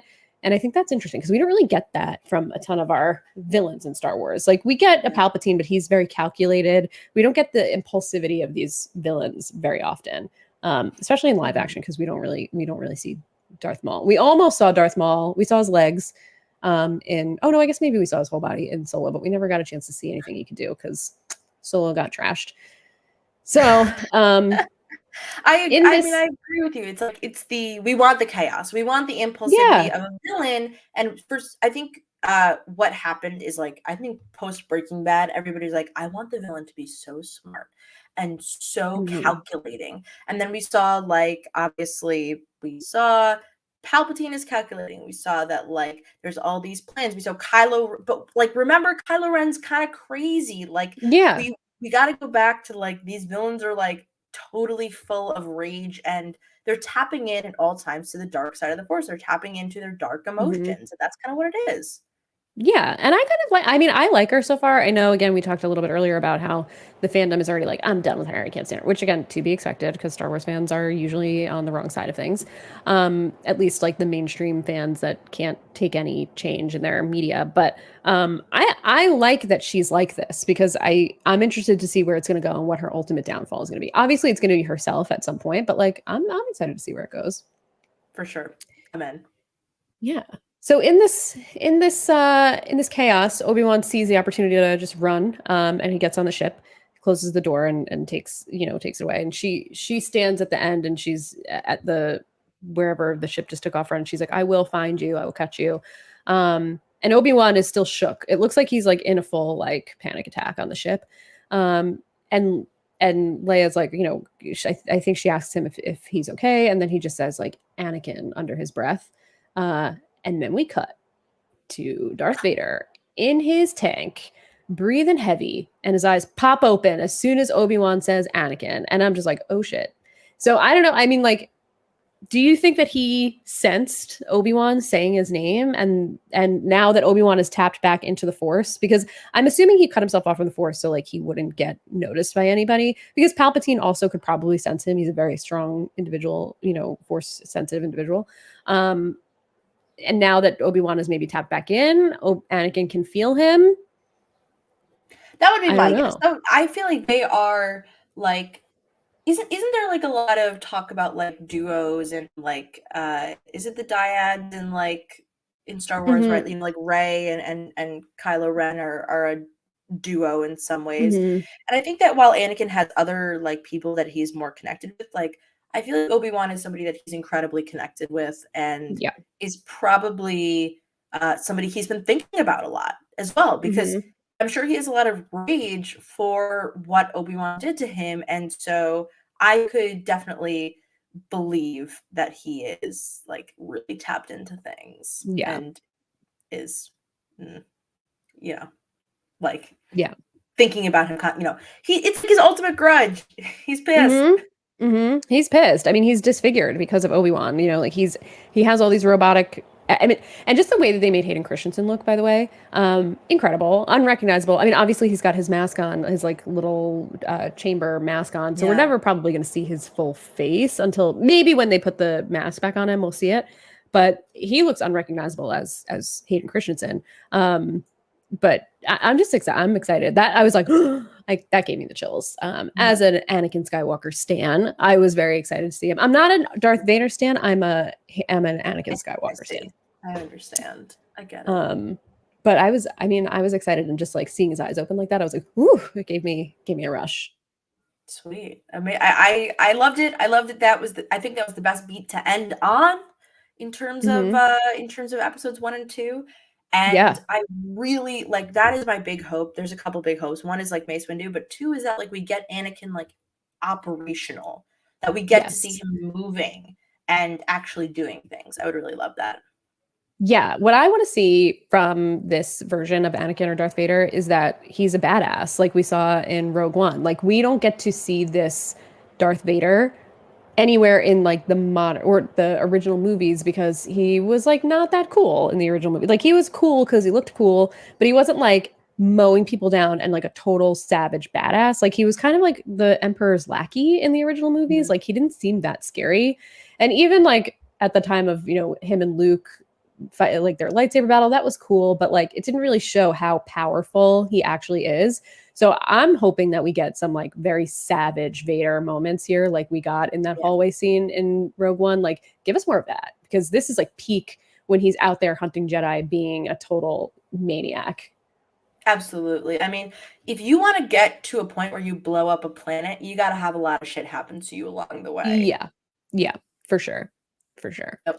I thought this was an exciting way to end. I'm hoping for like an episode 3 centric Vader episode, just because episode 3 the movie was so Vader centric. Like I think that would be like an interesting kind of parallel. But I'm excited about this series to come. As a whole, any like final thoughts on the first two, or did you love it? What was your feeling?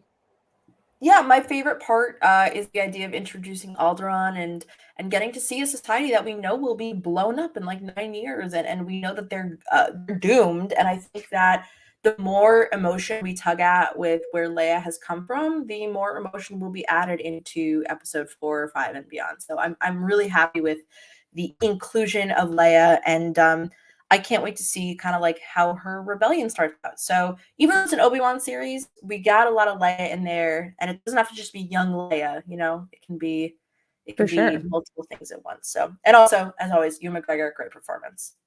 Like, if Yes. anything else, the whole series could be terrible. He's a really good actor. Come on. Exactly. And Obi-Wan is such like this is such an incredible time in Obi-Wan, like an untapped in time to like understand what Obi-Wan was really doing all this time. So I'm just excited that we have it.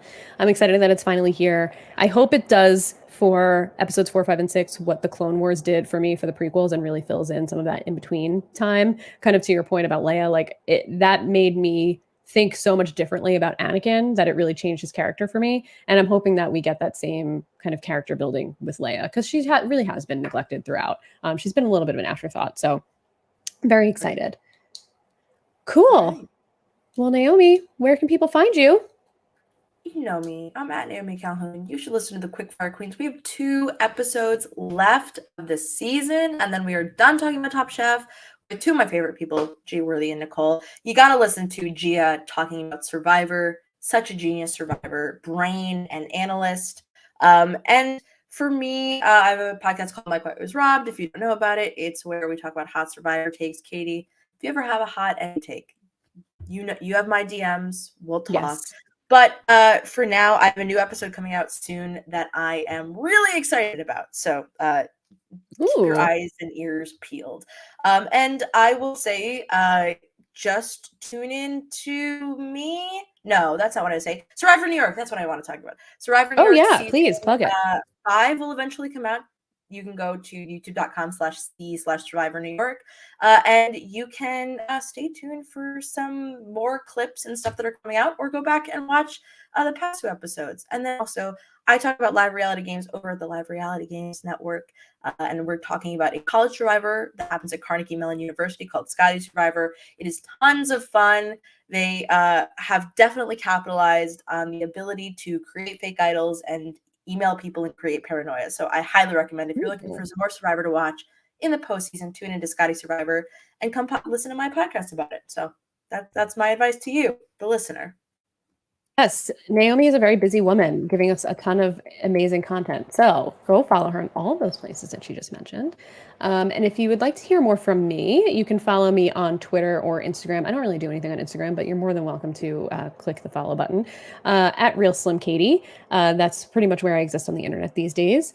You can also follow me on Twitch at twitch.tv/RealSlimKatie with an underscore, where I play a lot of cozy games. Definitely a casual gamer and gaming experience. I'm not going to be over there like first person shooting anybody, but we definitely are pretty chill. So feel free to come on over, drop a follow. It's free to do so. We talk a ton about Star Wars. We talk a ton about reality TV. It's just a very casual, really great community to hang with. You can also check me out on Silent Podcast. I'm all over the place on this thing. So yesterday we just released a post-season interview with Kevin Jacobs, the winner of Big Brother Canada Season 10. We talked to him for about it was seriously such an incredible conversation with him. We got to spend about an hour and a half talking with him, not only about Big Brother Canada, we talked about Big Brother US. We talked about just kind of like his life in general and what he's been up to. We talked to him about Survivor 42 and other reality TV shows that he likes. So we just really got to know him, and it was a really great conversation. So check that out on anywhere you listen to your podcasts under Silent Podcasts, or you can find it on YouTube. We have a video version out. You can also find me talking with Carrie, who is another person who's all over the place on Silent Podcasts these days. We talk about all things Real Housewives universe on the Cool Water Show. So you can follow us on Twitter at Cool Water Show if you would like to do so. You can also just listen to us anywhere you listen to your podcast. And we also stream live on YouTube when we record most of the time. And I am also talking with Carrie about the Real World Homecoming New Orleans, which has honestly been incredible. The Real World New Orleans is my favorite Real World season of all time, and the Homecoming is just truly, it's just a time. It's just a time, and it's great. So definitely feel free to check that out if you would like to do so. I just clicked away from what I wanted to click onto. Naomi and I also guested with Carrie on the Challenge podcast this week. So if you are a Challenge fan of Challenge All Stars, we met on, I think it was Thursday, and we talked about the most recent episode. So check that out. Great stuff. And you can also follow. Let me get rid of my banner. First of all, I don't know how to do all of these things, so I apologize in advance. You're doing great. Thank you. This is my first time clicking all over the place. You can also follow Saloon Podcasts anywhere you listen to your podcasts. We're on Apple Podcasts. We are on Google Podcasts, whatever that app is called. You can find us on. I use Pocket Casts. We're there. I think we're on Stitcher. We're on all these other places too, Spotify. So check us out. Please feel free to rate us and leave a review. It'll help us get discovered. So if you're so inclined, we would love that. You can also find us on Twitch at Silent Podcasts. You can also find us on Twitter at silent_podcasts, where we promote pretty much everything that we're up to. And you can find us on YouTube. We have a ton of coverage going on about all kinds of things, some of which we just talked about. So feel free to give us a follow on any of those places. Now, if I can figure out how to take this thing down, I will do that, and we will say our goodbyes. Here we go. We're back. We are back. So anyway, thank you so much for listening. I know this was a long one, but we had 2 episodes to cover, so it'll be much more efficient next time. Thank you, Naomi, so much. Any parting words? My advice is DM me about the Lego Star Wars game, because I have a lot of thoughts on it. So, ooh, amazing! I'm curious. I haven't finished it, but I have started it, so I'll ask your thoughts once. Are you gonna? You should. Are you gonna stream it? I was streaming it. So I started streaming it from episode 1. We're on episode 4 right now, but I've just been very crazy busy all over the place and was playing some other stuff. But I'm going to go back to it. Maybe I'll do it this weekend. Let me know if your mom says that I can come over and play Lego Star Wars with you sometime. Okay, we'll pass the controller off to each other. I only have one controller. We'll pass it out. No, I'm just kidding. But yeah, for sure. Okay, cool. Well, thank you guys so much for listening. You'll find us here. I think the episodes, this came out Friday, but I think the new episodes are coming out Wednesday. So we'll figure out what works and we'll be there. Thank you guys so much for hanging out and listening. Thank you, Seth and Glances, and anybody else who's been in the chat. Really appreciate it. And we will be back soon. Thank you all. Bye.